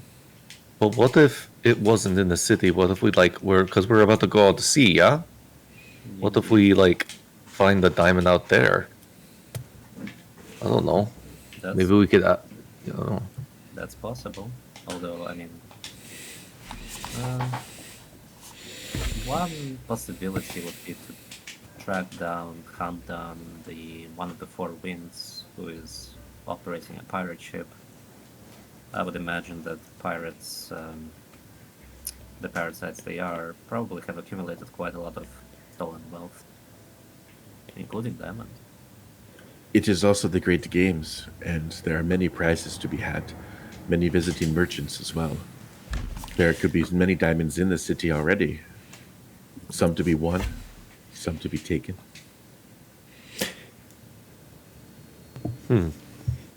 The elf looks to you and says, "You speak of the winds. I know this name. Lady Kira spoke of them. Perhaps I could be of assistance in this." Oh, do you Yeah. know of their whereabouts?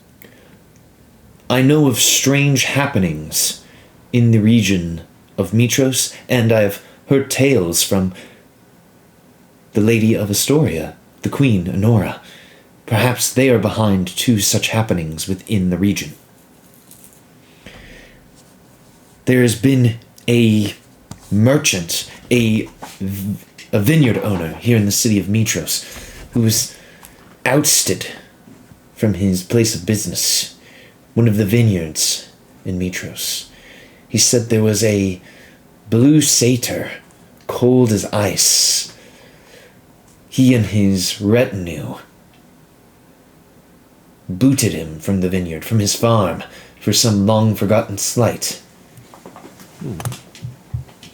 With all of the things happening in the city, I'm sure the king's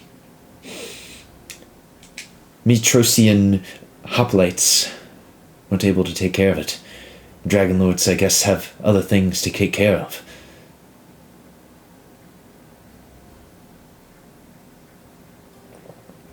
Well, that is a helpful option to know anyway. Maybe if we have time, we can track that person down. Yes, it sounded a lot like Kyra called him Boreas, the Winter Wind. She described him as a hunk who was like cold steel pressed against your body. You see that he is looking into the air, almost like reminiscing about the conversation. Hunk, huh? Alakir is slowly turning green.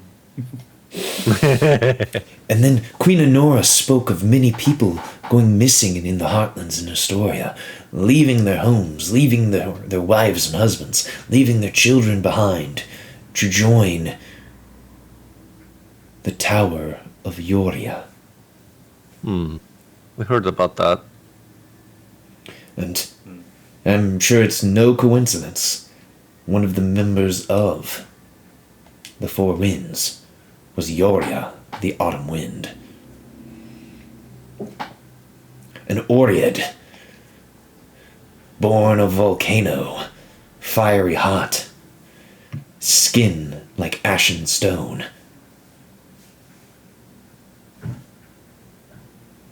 From what she told me. So you guys could add those two as Aesop knowledges to your to-do, that you guys know for sure the location of two of the Four Winds. If we complete the quest, Cairo will appear, give us money, and then die again. No. We'll just get a bag of gold in the air. Okay. Well, I mean, Tyler Peter Griffin death pose. No. Oh, now I need to draw that. so okay. That's You're a welcome. plan. Yes. I did. I'm sorry, Alikir. Please continue. I did. I mean, out of character, I did get their names. Okay, I so remembered one of them because that was the easy one, but the other two were I had to look them up. So Alkir will say, kind of reminiscing, kind of in a similar way as Ace was just reminiscing about Kairos conversation or about Adonis, but not in that way. Alkir will reminiscingly say their names were Viren, the smart and curious astronomer, Grotera, the stubborn fighter, perhaps the best one I've ever seen, and finally Joy, the most joyful tiefling I ever had the pleasure of traveling with.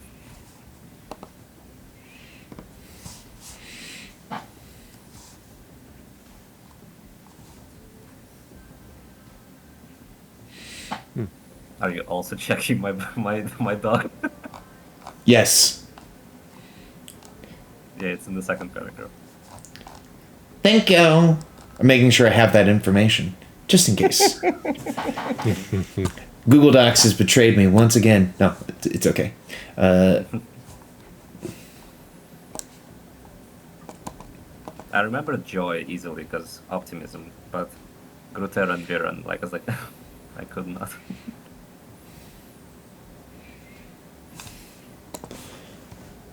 For funsies, Viren was an old elf, like an astronomer, a smart guy. Grutera was a feisty fighter, a dwarf, and Joy was a tiefling. Kind of like a bard. Excellent. The priest of the five will say, "Well, let us say a prayer together to the goddess Mitros for their protection." Oh, okay. I'll try. Novell and Angus, will you join us in the prayer?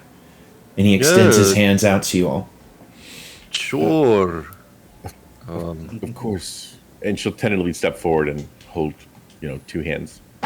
Well, I'll hold the hand and almost crush Aesop's hand and be like, "Oh, sorry." It's okay.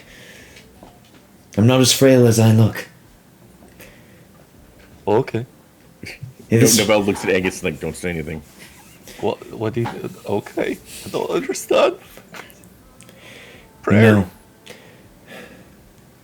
I have lived in this land nearly 500 years.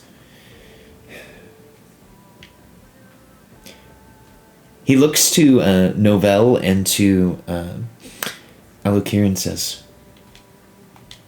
us long-lived races, we can't appreciate the gift that you have, Angus. Me? What gift?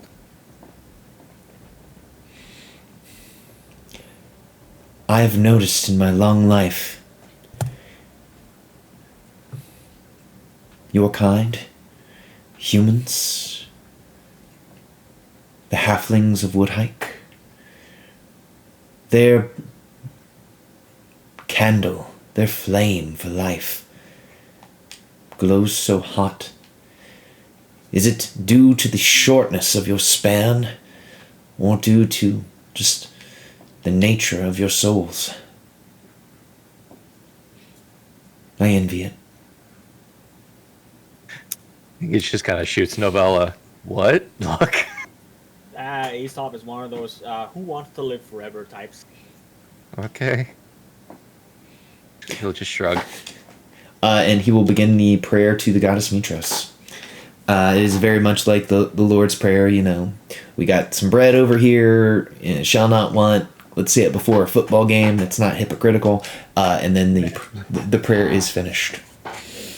May God bring victory to our team, but not those guys. Fuck those guys. Please make them lose. Mm-hmm.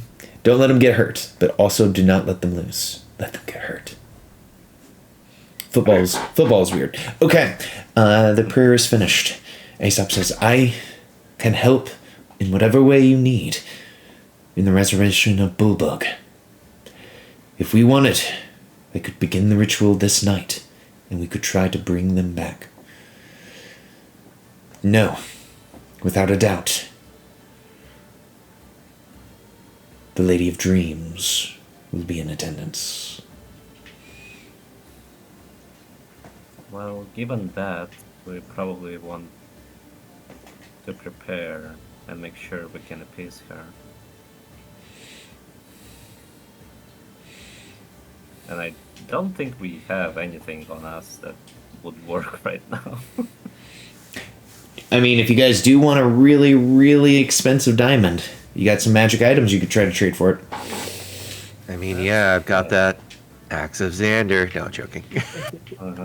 I do have I'm gonna a go ahead very and good trade loot. this public national artifact, kind of, sort of. How did we get the Javelin of Lightning called off? That was given to you guys by Corinna's father, Theracles. I am That's not right. picking that up. I do have this loot, these geodes, my staff. All of that could be used. Well, The loot is immediately useful, though. we can certainly try to, well, we can see what we're willing to give up and see if we can get a big enough diamond as a trade. Yeah. And I guess we can let you know ASAP after the parade and the debates. You know, just an option, but if we do well in the games, if we are able to become champions, you know, we are sponsored by the Roost. Many people would pay to meet us and a chance to spend time with us. Mm-hmm. We could get the diamond that way easily.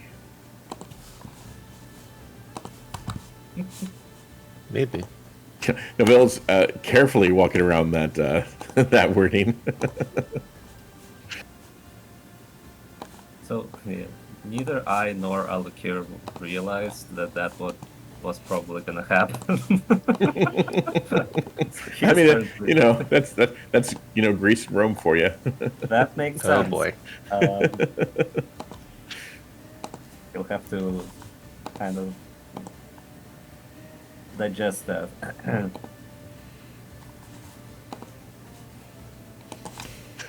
If you'll excuse me. And for those with maybe a decent perception, you probably notice tears welling up in Novelle's eyes, and she steps out and goes to the entrance. Angus has good perception. I think actually the both of us Yeah, both you have probably really see good it, but perception. I don't know. Aesop might too. I don't know. His wisdom's got to be really high. So, but Well, yeah, she's- I think we kind of talked to him. I mean, Alker wants to follow quickly, so he will probably. Yep. As you guys go Well, to okay, follow so- her out, you all three receive those papers in your hands. Gah! In the city. Now, she could not be any less precise. In city. What does in city mean? No, I think you got something In else. the city. I got in the city, and like the Oh. two of you got something else. I got Go King. Oh, Gold King. Yeah. And I had crap, what was it? Watch out. Watch out. Watch out. Yeah. What? So you're tearfully exiting, and somebody sends you. Watch out. Yeah. She's So like, it's just like cartoons where characters walk out on a windy day and they get slapped in the face by a random piece of paper. Novell will look at it, read it, and then just pass it off to, well, drop it in the path of Alakir and Angus. Read it and pass it along. Yeah, basically. Okay, so Gold King, watch out. Okay, yeah, we Wait. can deal with that in a moment. But about are you alright? And it's, it's not an ugly cry because cinematics. But you see the tears kind of stream down her face as she looks off into the distance, probably into like the sunlight, And she says, I feel the weight of Sula's death like a stone tied to my soul. We drew him into that fight, a pawn in our scheme against his father. And now he lies cold, a life extinguished by the very battle I forced him into. I think Angus will just kind of very gently hold your shoulder. And he died a warrior's death. He died knowing the truth. And for some, that's, no better way to go. Don't think we were as bad as Terran in this case. No, you misunderstand. My tears, they're not born from guilt over the choices I made. I knew the game we played, the risks we took. No, what tears me apart is this ache inside, this unwelcome feeling I can't seem to shed. I cry because, in spite of everything, in spite of the mask I wear and the walls I built, I still care. I lament not just for Sula, but for the part of me that grieves him. I dread this vulnerability like a parasite that clings to me. What's wrong with that? I- What's wrong with caring? It is a What's wrong? weakness I cannot afford. That's not true. I wish I could sever these bonds of empathy, Angus. To be the unflinching leader that our quest demands. If But I then am to who be would you be? queen, it is like I am playing a game of chess and mourning every pawn that I lose. I will lose myself in that if that is how I feel. I guess I can see where you're coming from, being a pit fighter and having to kill most of my friends. But the moment that you stop caring and you become emotionless, you become something else. Something dark. And he kind of looks, kind of 1,000-yard stare. But I think it's okay to care in the mourn. Sula was likely only the first that we have sent off to die in our cause. He will not be the last, and I don't know how to deal with it. You could talk to us. Tell us how you're feeling. You don't have to bottle up everything by yourself. Angus is right. And also remember that while these bonds of empathy and kindness and friendships, caring, may hurt when they're severed, they also bolster you while they are alive. I have heard stories of my mother, how she was a great queen, loved by her people, and loved them too. It is likely that is why she did not see the vipers in her own nest. how she was destroyed. I don't want that to happen to me. Well, you have grown from that lesson. You know of the vipers that can haunt you and track you down. But this is not the reason to abandon all caring and empathy altogether. Yes, you're making yourself vulnerable by caring, or rather, you are vulnerable because of those you care for, but without them, you wouldn't be able to do what you need to do. Revel in the strength and the connections that you have, because they will help you and carry you over the finish line.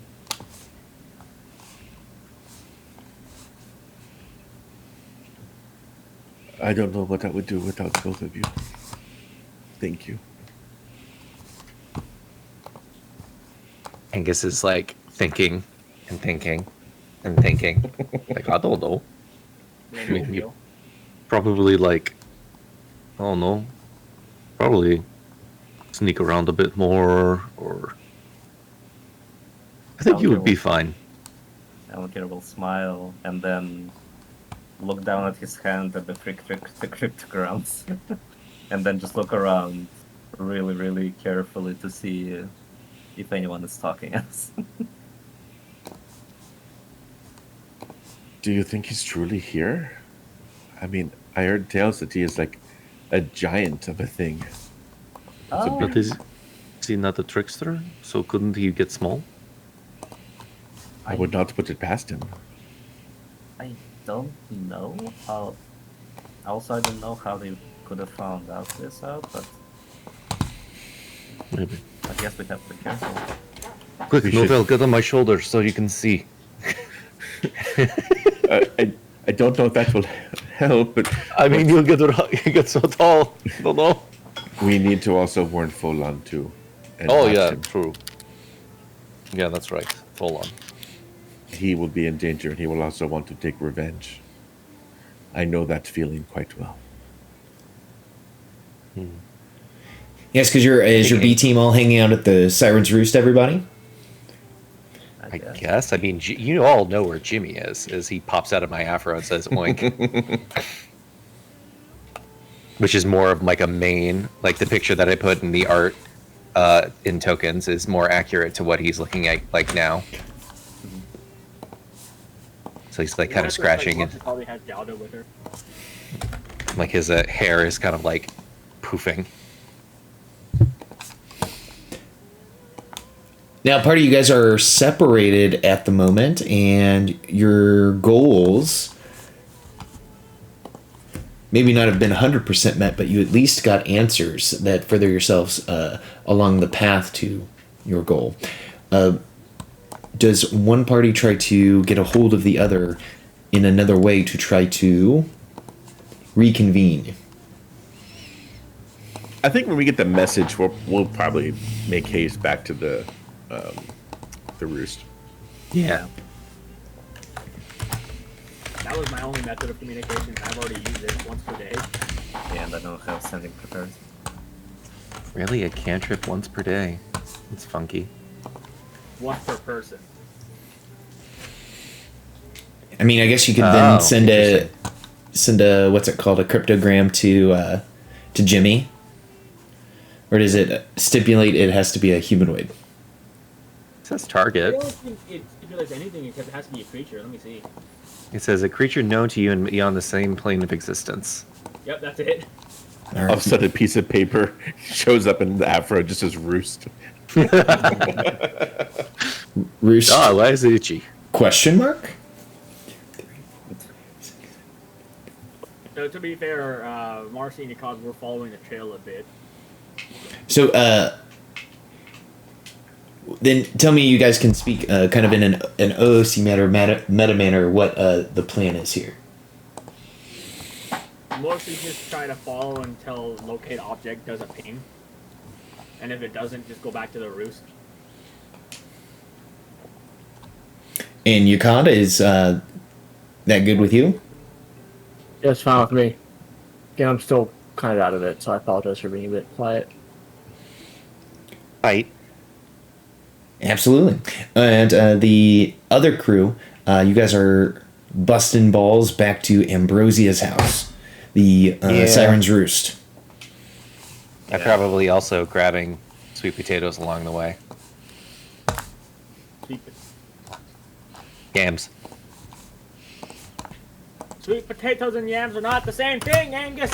I will get both and eat them all.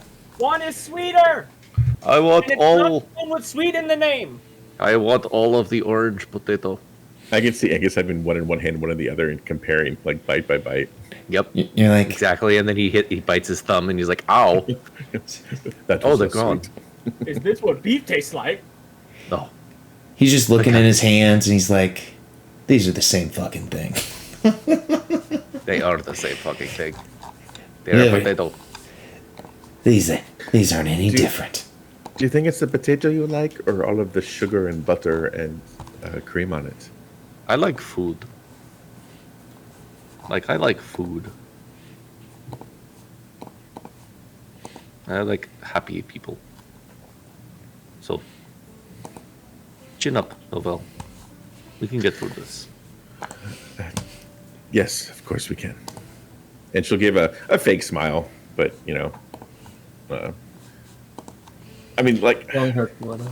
yeah, I don't, yeah, like the smile that's like she wants to give, but just can't right now. So it's, hopeful. I would say but- Angus will kind of help guard Novell's sadness with his cloak of protection and just kind of mask it over her so she can just have a moment as we walk back to the Simon's Roost, eating sweet yams and potatoes. yeah, I don't see a difference either. They both taste the same to me. That tastes really good the same. They're just the same. I have heard that there is an island where the sweet potatoes are purple. What? It's true. I need to eat them. I need to eat them. That is my mission, my goal. I will eat all of the potatoes of the world. But if I ever find a purple potato, I will give it to you. Yes. It has a little fist pump. Now, every time we go into a trading port, we're going to ask for purple potatoes. I would like a purple potato, please. So, for the party that is following the ping of the locate object, you begin to kind of try to follow the Goatling Trail, which is spilled wine, feces, and then random bits of graffiti that you can kind of try to find on the wall. To inform me of how this goes, from Marceline and Yakad, I am going to need 5 investigation checks from each character to tell me how you guys. Like 10 total or 5 between each? That is 10 total, so 1 check from each character. Okay? Okay. Okay, so 2014 3 16 2. Yep, we got our 5 from Yukon, and now I need our 5 from Marceline.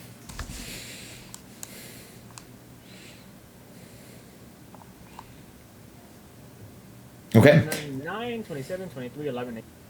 Okay, so unfortunately enough, you guys lose the trail. You're trying to ping with locate object. You're trying to follow the trail, but you do not pick up on the trail of the goatlings.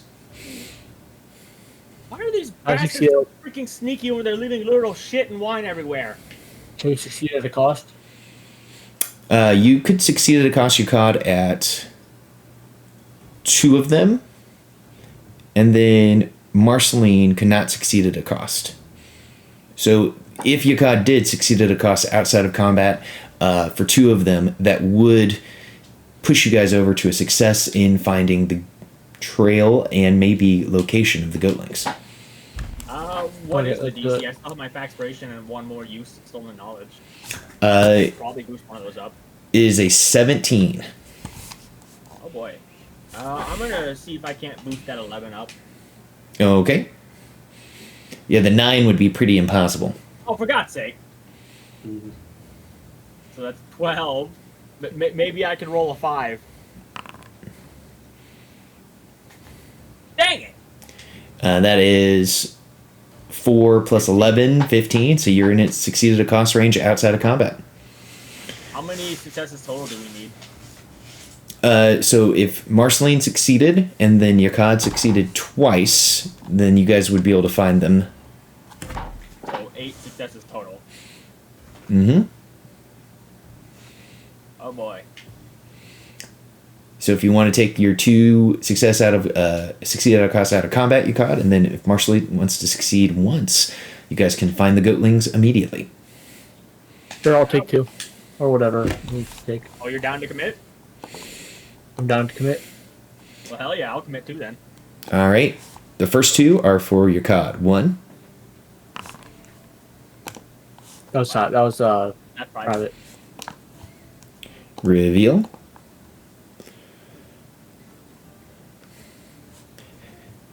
That says Could be 2. worse. Alrighty. And then. Alright, so we got to give Yakad a It level doesn't say of. what it is. I mean. Can't see it again? Can you scroll it's- down? Like, You have to scroll. Oh, okay, that makes sense. So Yeah, exhaustion you into hit it dice, die. 1 level of exhaustion. Hey, I I spend mean- it. I'll take it. We got the well rested. oh yeah, so you Yeah. don't need exhaustion. So I just lose 2 hit die, really. Yep. Alright, and then for Marceline, out of combat. Oof. That's You- basically a level of exhaustion, except I can't burn well rested on it. That is true. Alright, Marceline is unlucky. Black cat status. But when is she never unlucky? Let's be honest. I mean, usually it's green slime, right? So Yeah. Usually it's slime. But that's not from Succeeded at Cost, that's from Necromancy Surge. Oh, right. So, you all are able to locate the goatlings, and I'm going to say, because you guys succeeded at this level, you find them huddled underneath a bridge here in the city of Mitros. Underneath the Harp Bridge. How many goatlings are there? Should we have determined from the trail too? Like, You see 6 of them underneath the bridge. You see their purple glowing eyes glowing in the kind of the fading sunlight. You can't make out the details of their bodies as they're hiding in the shadows of the bridge, as they are all kind of cackling and laughing quietly under the bridge. Their bodies rubbing together in weird and exotic dances. okay, so we do know that the goatlings from the Goatling King's court are stronger than the usual goatling. Mm-hmm. They've been EV training these goatlings. For how much you say there were? There are 6 goatlings underneath this bridge. Yeah, go. Novelle's like, yeah, go fight them. Go 2v6 You them. got this. I mean, strictly speaking, we probably could, but it ain't the best idea. Well, there's Marcy, there's Jakad, there's 3 skeletons. I could bring in summon undead. So that would be 6v6. If very stacked on like one side is 6. You could, I mean, yeah, I'm not gonna say anything. Do they look drunk? Are they high? Goatlings Or are anything like that. always drunk and high, but that doesn't seem to stop them from being crazy little murder machines. For how much you say there were? There's 6 goatlings underneath the bridge. They haven't seemed to notice you. They are kind of dancing in circles, playing Ring Around the Rosie. They're rubbing their bodies together to generate heat as their purple eyes glow in the darkness underneath the bridge. I imagine Kaz like looking at them all and like, can we just kill them? We could, but the question is how are we gonna do this? Because if we don't open this right, we're gonna get overwhelmed. I mean, I could just jump in and flame them all to death, burn them all alive. I could drop a dream vestige on them.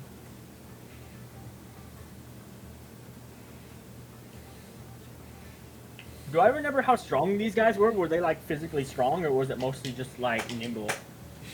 Goatlings had different breeds, different categories of soldiers. So, you would have to probably individually look at each goatling to determine their physical stats Oh, boy. using your monster research checks. All right. How many types can I determine that's here? At least, like different. Your monster research check would be made at disadvantage because they're all kind of in the dark underneath the bridge, grayed out. If you're using dark vision or something similar, so attempts to perceive them would be made probably at disadvantage because they're in the dark. So really, you could get up close, try to light up underneath the bridge if you want to try to get a closer look. Yeah, if I just go up and then halo flame. How Oh, far they away? do advantage against magic, don't they? Because they're like they recall them having that. How far Must away be were definitely. these guys from the estate? Like, how long did we wander off? How far is the Harp Bridge from the Neardagan estate? Yeah.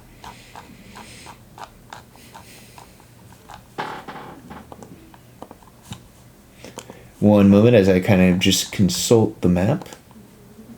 Because then I have an idea.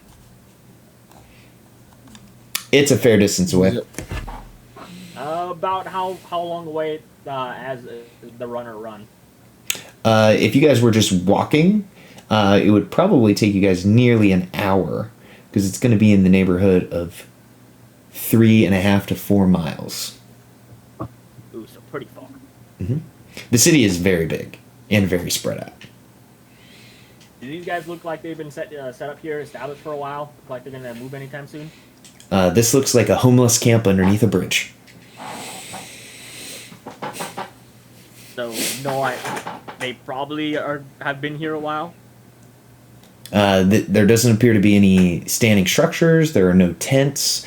There's no fire. You don't see any evidence of Like, this they're not being a dancing around camp. the fire? No, they're just kind of dancing. The light from because it's still daylight, so a little bit of light can kind of get So underneath the I could bridge. either send a skeleton back to the estate to tell the Dragon Lord buddies to come and help us smash this infestation because it is a risk to the city, but they might run off in that time. Dragons are loud. We lack AOE. I'm gonna that have would you be a guys. You guys have been discussing this for. You guys have been discussing this for a few minutes, so I'm gonna say you guys need to decide within the next 2 meta minutes what you're gonna do because we got another group of players that want to play. Motherfucker, I muted my speakers. I was wondering why I didn't hear anything. Oh no. What? If I you have any, muted my speakers. I fat fingered something, and I thought everybody was just being quiet. Oh. Oh, It's okay. I didn't hear like the last 2 minutes. so you. That's because you have 2 minutes. Yeah, that's why I kept asking. I was like, did I say something? No. to be fair, it was very important 2 minutes. It was you guys. It was have to about decide when now. I mentioned how long they've been established. When I asked if they were dancing around a fire, that's about when I had it muted, I think. So it's a shanty, homeless camp. There is no long-term structures built. You don't notice like a bunch of food or anything like that. Any significant amount of trash or refuse. You guys have, we will say, you need to decide by 10:59 what you're gonna do because we got another group that is waiting.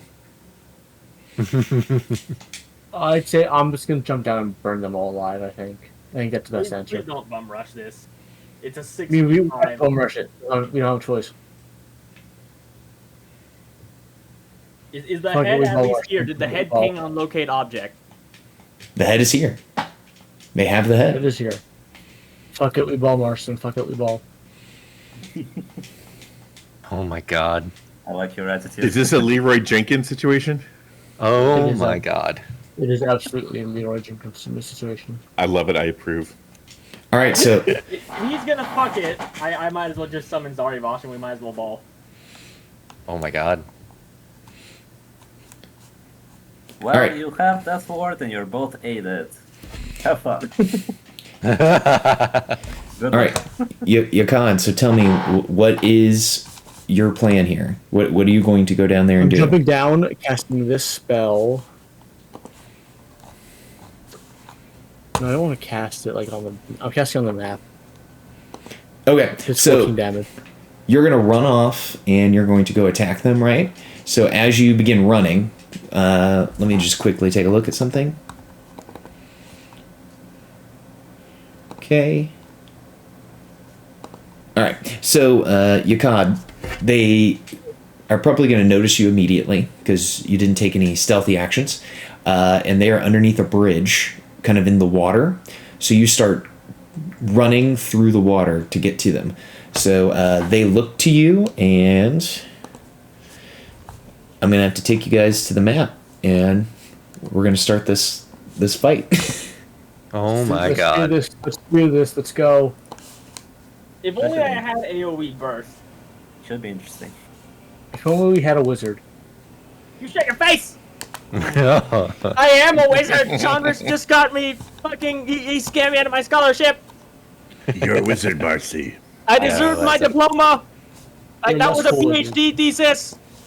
Okay, so we've Instead, got it was on nudity. Marceline. We've got Yakad here. There is.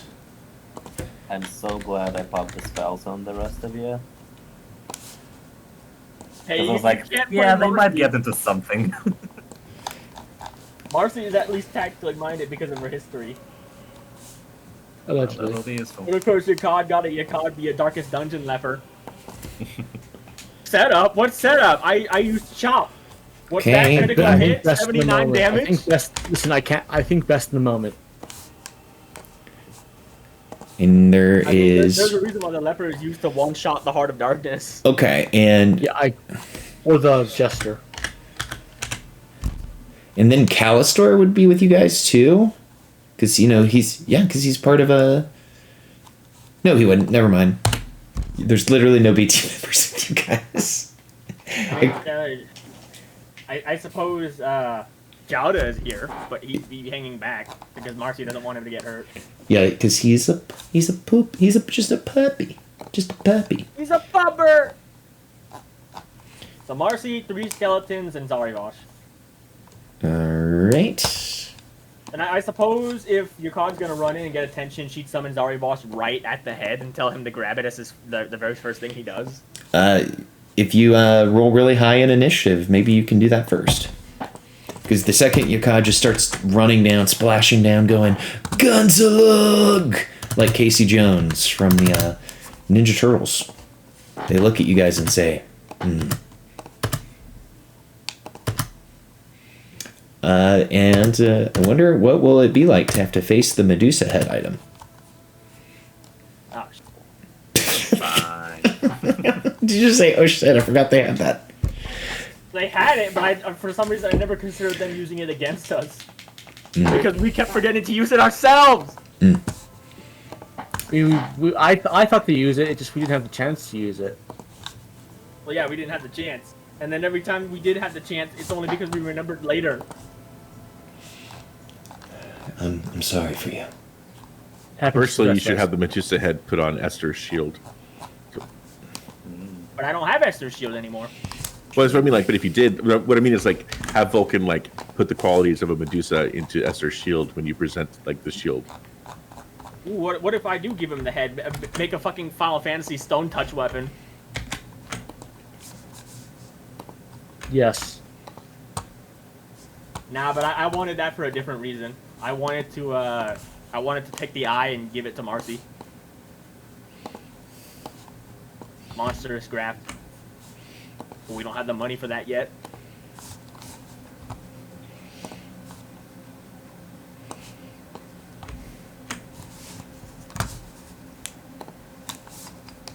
Anyway, should we be on the map yet? Or? One moment, everybody. Just got one final thing to do, and then I'm gonna do the thing for you all. Because this is a fight, and it would be really lame for you the 3 players that aren't here to sit back and watch a fight that's happening.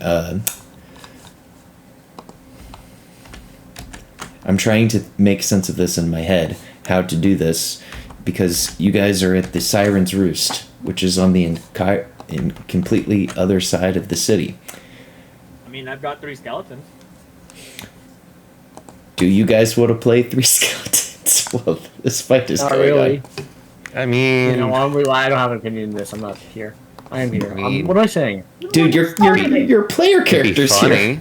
funny. I have words. I'm speaking words. I'm I apologizing. need to write up that freaking Chicago CLA whatever format argument for more spells. I was gonna say that unless our path back to the roost somehow passes by the hard bridge, it doesn't make sense for our characters to be in this. So So the Hart Bridge is on the far left-hand side of the city, and 25? yeah, it's at 25. The Siren's Roost is kind of in the middle, and you guys were at the Temple of the Five, which is on the right-hand side of the city. when So you you- say it's in the middle, it's Jesus like where Christ. Vulcan is standing. Oh, I don't mind just being a bystander if as long as we don't drag it out. Like no big deal to me. We're gonna try to bum rush it, so yeah. okay. I don't mind being a skeleton.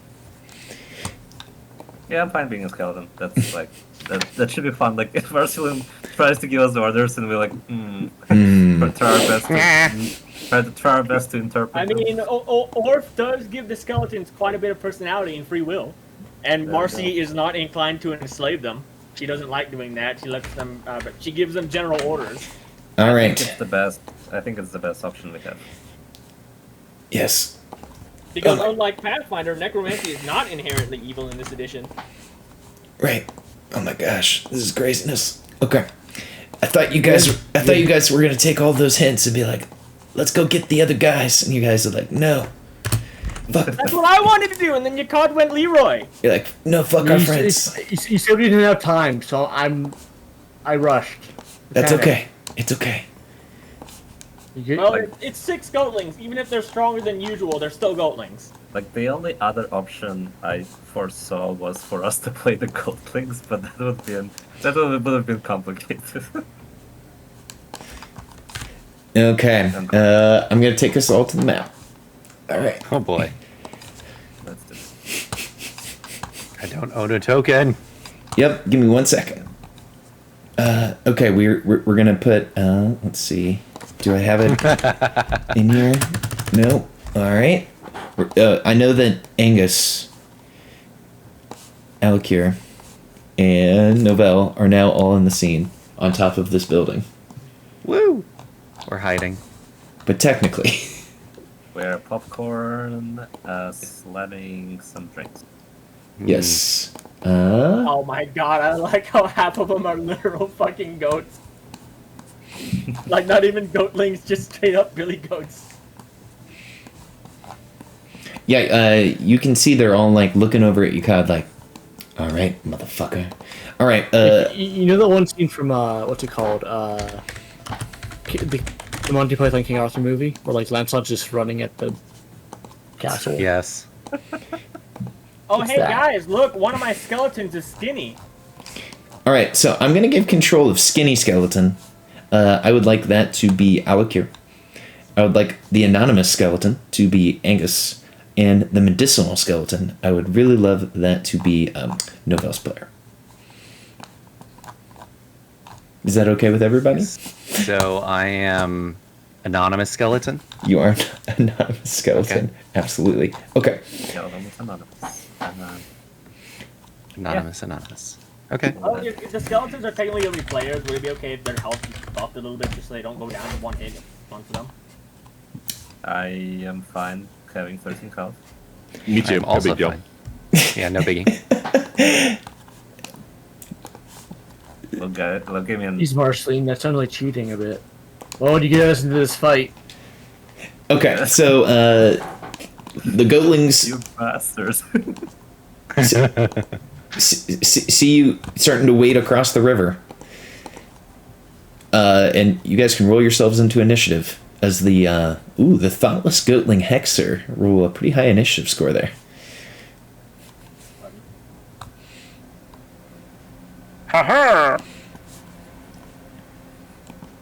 Did it roll my initiative for me? I don't see myself on there. But I'm not- I think you have to add in yourself. You have Oh, to yeah. toggle the thing.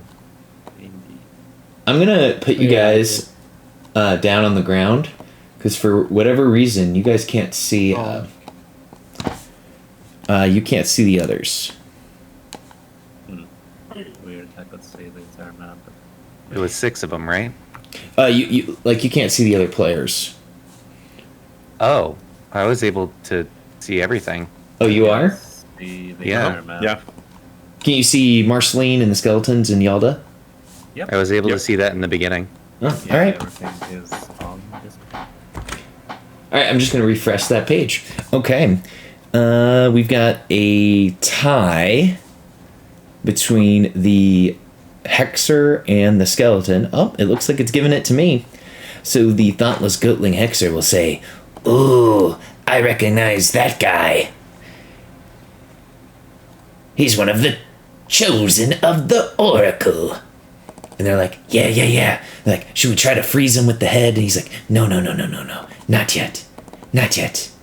And the goatling will run underneath the bridge to get a closer look at Yakad. And let me just make sure you're in range for this. You're not. Just get a quick distance. All right, 70 feet. You're pretty far away, actually. The thoughtless goatling Hexer is simply going to take the dodge action. Medicinal skeleton. All right. So the skeleton has apparently a shit ton of weapons. Oh yeah, I forgot to get rid of those. What do I have? You only have the short bow and the short sword. Oh, okay. Well, that makes it much easier. I was going to pull out the heavy crossbow. All right. So I pull out the short bow, and Shoei is within range. So the skeleton just pulls out the short bow and looks at Marcy for approval, and will fire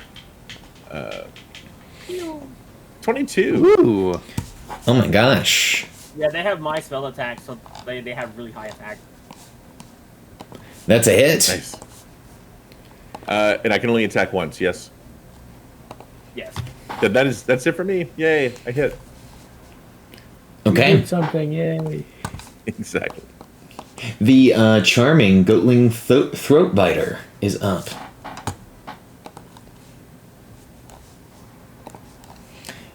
It is going to look kind of over here and sees that the bridge is here. It's going to start climbing up this kind of wall and start making its way up into the bridge. We're going to say that took it 25 feet of movement to get there.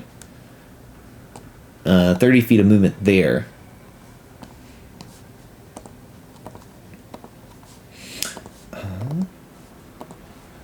And it is going to take a bonus action. It's going to dash.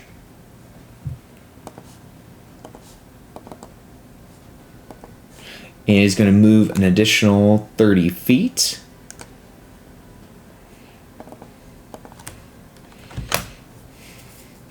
And as it looks down,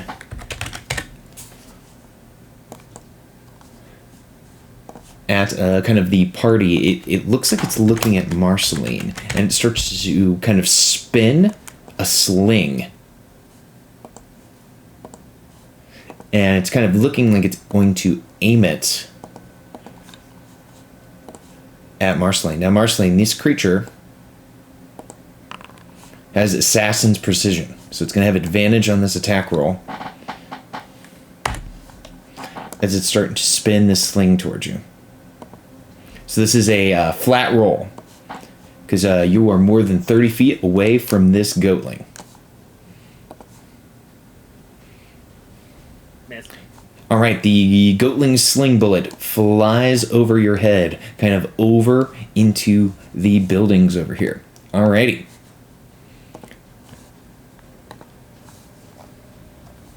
Marceline's up. All right, where's the head? The head is underneath the bridge. Did we see where it was, like beforehand? The head is going to be in this square. Here, marker tool, under the bridge.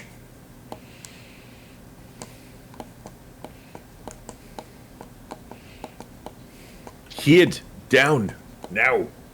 Dude.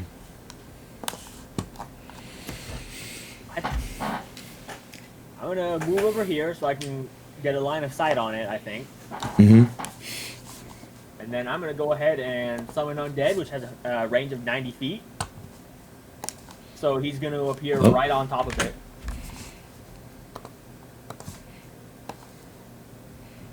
Oh, what is my purpose? You shoot arrows. Oh my god. Anyway, I shall cast Summon Undead at the 4th level. Alright.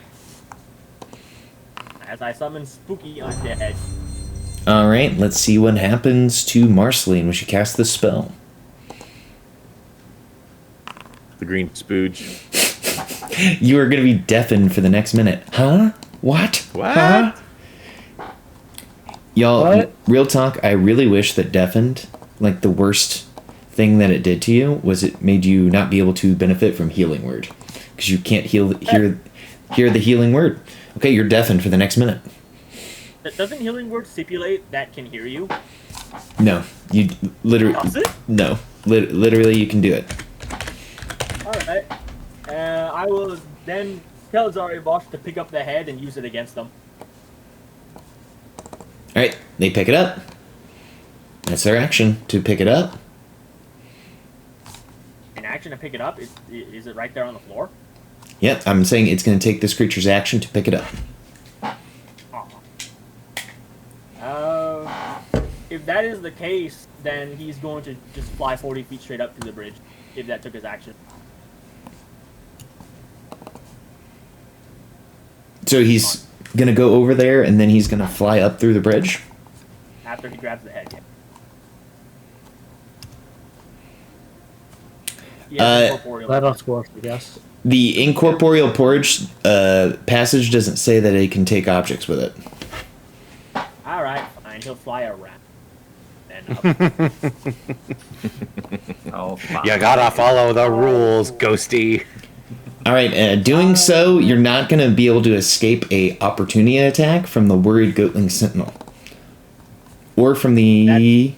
Guy, right? Yep. Yeah, that's fine. Okay, they are an opportunist. So this is going to be made with advantage. Ooh. These are sassy goatlings. Boom! Ouch. Give me a strength save, or you're going to get knocked prone.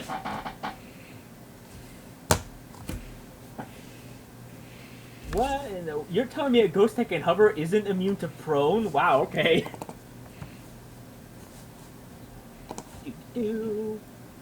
I feel like prone means is really rare. Wow. Oh, thank God. But you made it. Okay, take 10 bludgeoning damage, but you are not knocked prone. He flies 30 feet up. Anonymous is just cheering.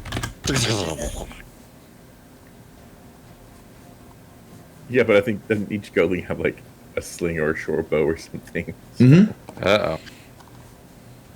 They got slings and they got all sorts of fun stuff.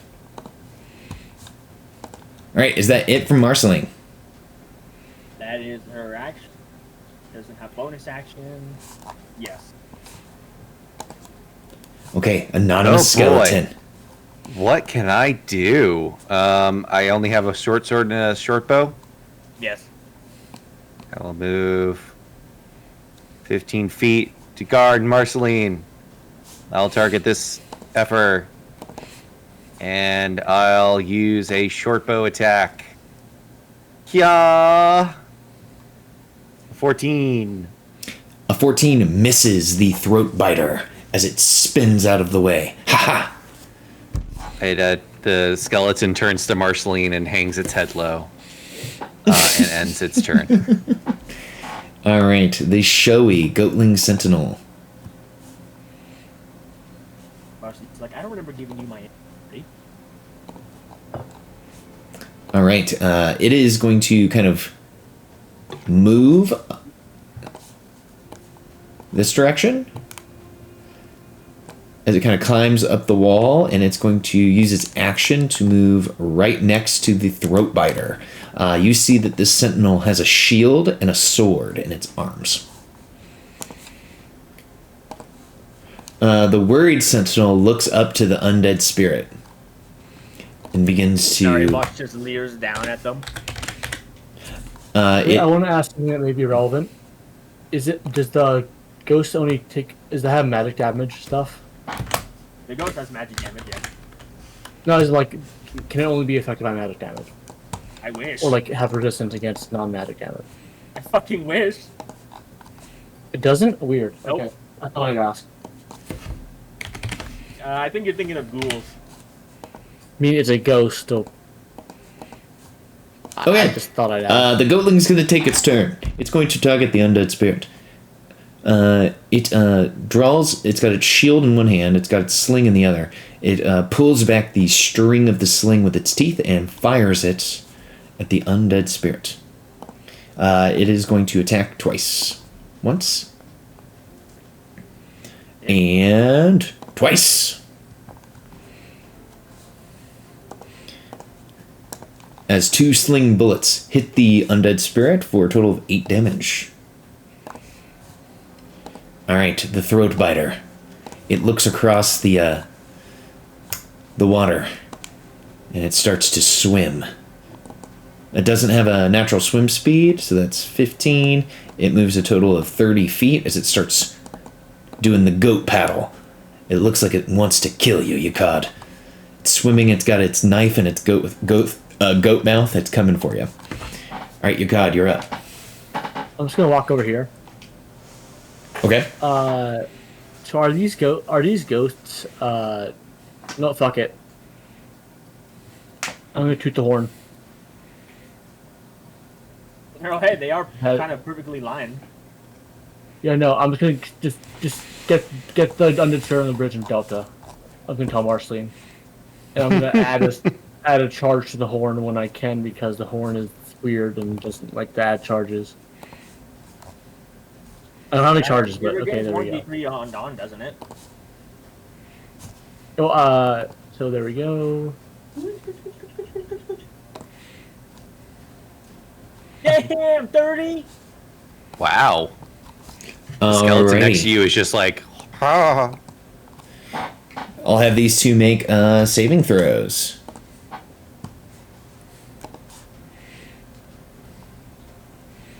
Wow. One saves, the other doesn't. All right, this guy, the throat biter, is going to take half damage. Oh yeah, knocks prone too. These guys are beefy. And the showy goatling sentinel is going to take full damage, 30 damage, and get knocked on their keister.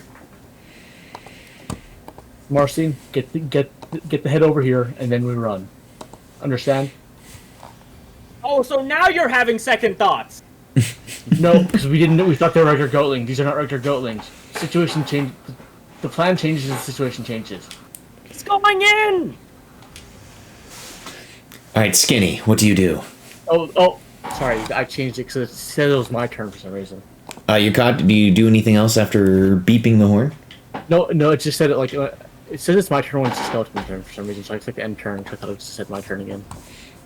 My bad. All right, I Skinny. think it's because we all control them. Yep. Probably. So the skinny skeleton has heard his purpose, so he will pull out his short bow and shoot at the guy with the shield.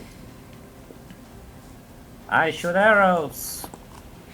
I shoot what? Why does Oh, it he's disadvantage? prone. Oh, never. Well, I feel like the skeleton would have known. Yeah, do you want to shoot it at the throat biter? At the other one, yeah. Perfectly fine with me. The arrow pinks into their goatling flesh. And then the skeleton is gonna think real hard. and take cover.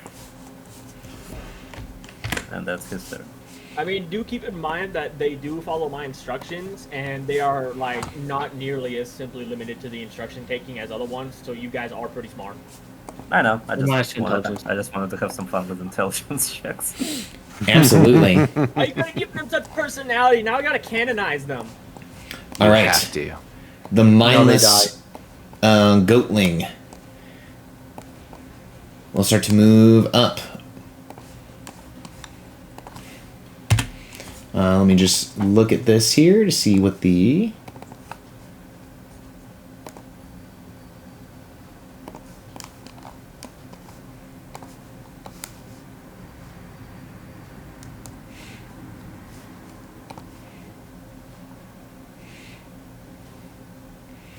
Alright, the Hexer is going to use a dash action as a bonus action, as they have the Dasher ability. They are going to move forward 30 feet. Alright, they are looking at Yakad, and they are looking at Marceline. They are going to target Marceline, as they've seen you do some magic. I did a thing, and then a spooky guy showed up, and he's very spooky. They try to hold you closer Oh to, shit! as they cast Hold Person upon Marceline. Wisdom save DC 15. I'm going to inspiration, Matt. I'm not taking any chances. Oh my god. I'll lend my effect inspiration to Marceline. I'm sorry, I'm not going to allow that one for this one. Marceline, you are held. Damn it! Sorry, boss vanishes. Oh no! Because you're going to Really? be... Oh well. Even as paralyzed, break you're paralyzed or concentration. incapacitated. If you're incapacitated, you can't. For the record, I thought the whole thing involving the head was a dumb idea to start with. But it's paralyzed, not incapacitated. Oh, Incapacitated is a sub status of paralyzed. Yeah. No, that sucks. yeah, so the first line is a paralyzed creature is incapacitated and can't move or speak. Does Immediately... that mean the head just flops down into the river? let me roll a d20. I will say below a 10, it goes into the river and starts washing away. Above a 10, it lands on the bridge. What happens to the? 10! Okay, on a 10, I'm going to roll a 1d2. On a 1, it's in the river. On a 2, Please be a it's on the bridge. It's in the river. Yeah. You guys can see the head just start to wash away into the river. What happened to the skeletons, by the way? Which Did they direction, to the disappear as left or well? to the right? It is going down. It is going this direction. To the left, okay. Is that out of town or into town?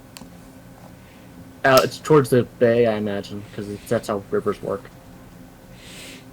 It is going, as Yakat said, towards the bay. Alright, that is the mindless goatling hexer. The thoughtless goatling hexer, who went so long ago, is going to stop dodging. They are going to swim 30 feet using their movement and their action. Medicinal skeleton. Ikad will actually say something. Skeletons, cover our retreat. I'll carry Marcine out. I don't think we take orders from you, sir. Yeah, we don't. You could totally.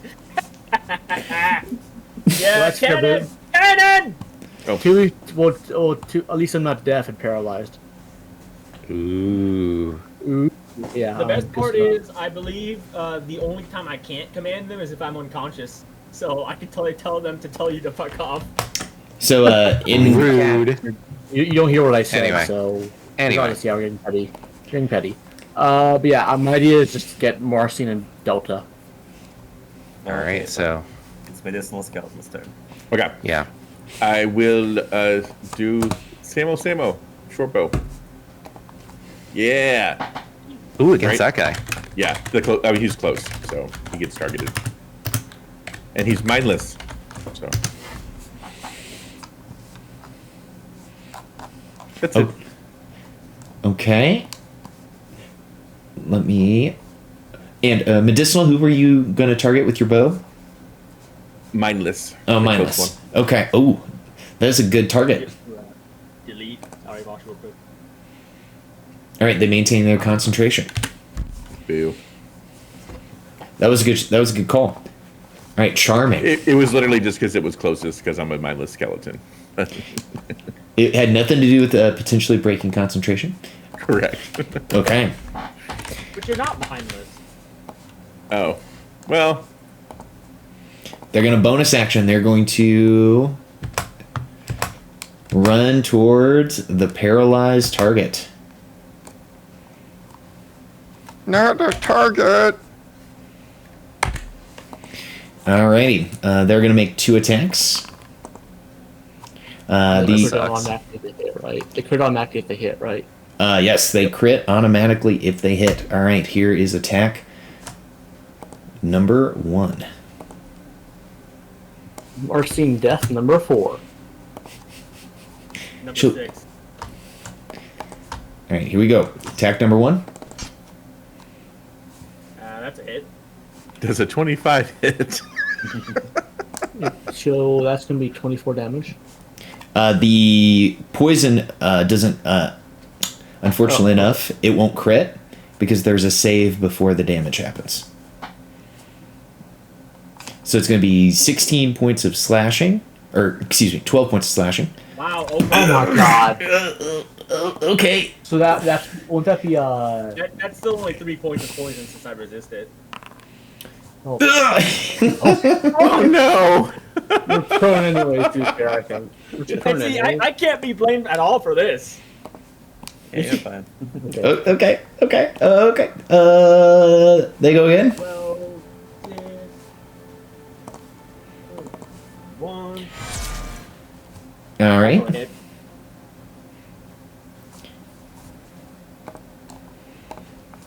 So give me another con save.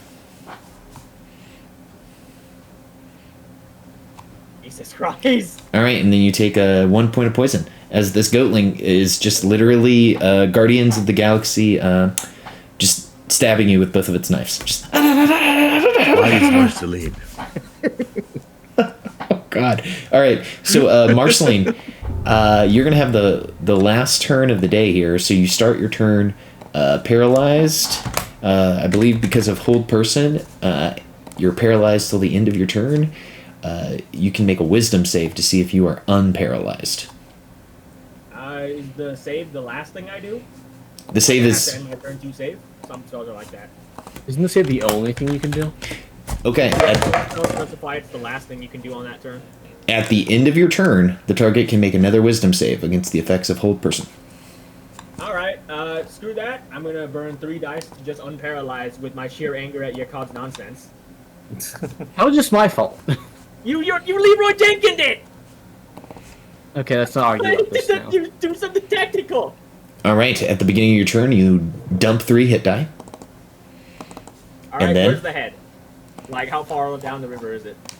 I'm going to say on your turn, it has moved an additional 60 feet.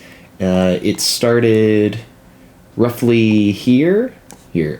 Wow, in a second. Interesting. Well, it's So 30 been feet around. well, it's been a long time. Yeah. So yeah, it's like yeah, here. We're not getting ahead. Oh yeah, we are. I have plenty of I have plenty of access for it. Anyway, what Marcy's gonna do is she's going to get up because she's prone. hmm She's going to glare at Yukon and say, "We're leaving," and then just to the skeletons, "We're leaving!" That was the plan, anyways. And then she's going to go ahead and misty step onto the roof of a building. Okay.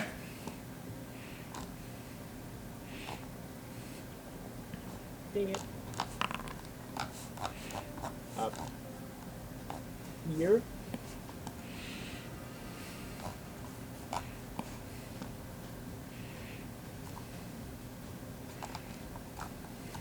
And then, with my action, I'm going to summon Undead again. But this time at the third Ooh. level on the head. Okay, and let me give you another roll. Oh boy. That's actually pretty good. They haven't been doing anything but physical damage. The poison damage. Well, they have to hit for that. It's a rider. That's fair. So that's actually damn. That's probably the Yeah, best that's not bad, I've ever yeah. gotten. That's At least it amazing, wasn't like the actually. rooted in place one. That would have sucked. That would have been really Well, funny. what would have sucked is the one that I Would've- got. would've been right. hilarious, The one that I would've had to sucked. make a DC 20 save against stun. Although, don't goatlings have like a verbal attack? Yeah, you guys know that they basically have a souped-up vicious mockery. Yeah, Also, that's they right. have the- Yeah. they have the fart But I'm attack as deafened. well. I don't think that can hurt me. Oh, I think you're right. You can't even hear it. That's They also have the fart attack. So. They do. Yeah, but they had to get in range for that one. That was really short range. It is. They do not have a casting farts. Anyway, pop the spirit on the river on the head. He's gonna grab the head and then fly the fuck off. Okay, action to pick it up and start flying away. And then I'm just gonna start getting the hell out of dodge. Okay, so is the plan for everyone to start running? Yeah, just Yes. get the hell out. We got the head. We're leaving. Okay, so we will end the session here, and you will all have to try a skill challenge to escape from these goatlings chasing after you guys.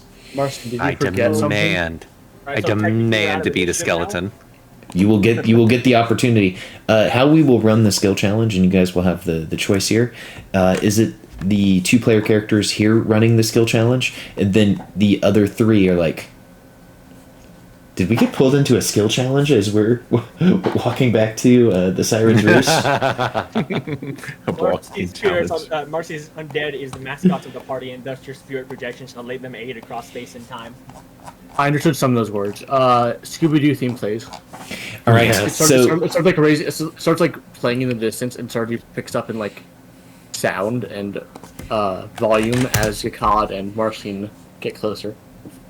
We are Absolutely. never going to get to the actual games. Nope. We didn't even It's do like- the parade tonight. It's like it's Xeno's paradox with the great games. Oh, All right, wait a everyone. minute. You blew the horn, right? That's crazy fucking loud. That had to have attracted attention.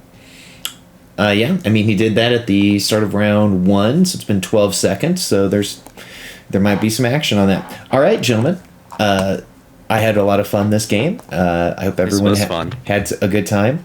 Our next session will be in the new year on the 4th. I'm excited to see it. I hope you guys escape these goatlings before they chase you down and continue to try to beat you up, bite you, fart in your mouth, do all sorts of other nasty things to you. Don't worry, worst case scenario, we can just trip Marcin. No, no. You don't have to be faster than the bear, just faster than the gal next to you. All right. Yes. To be fair, Marcy is faster than Yakad because I can bonus action Misty Step. What about Zelda? So I can just strip you. They Zelda's crowd around fine. you, Misty Step, and Godplay. You know, but Yeah, yeah. yeah. What about Yalda? What about Yalda? All right, He'll y'all. be fine. The skeleton will get him.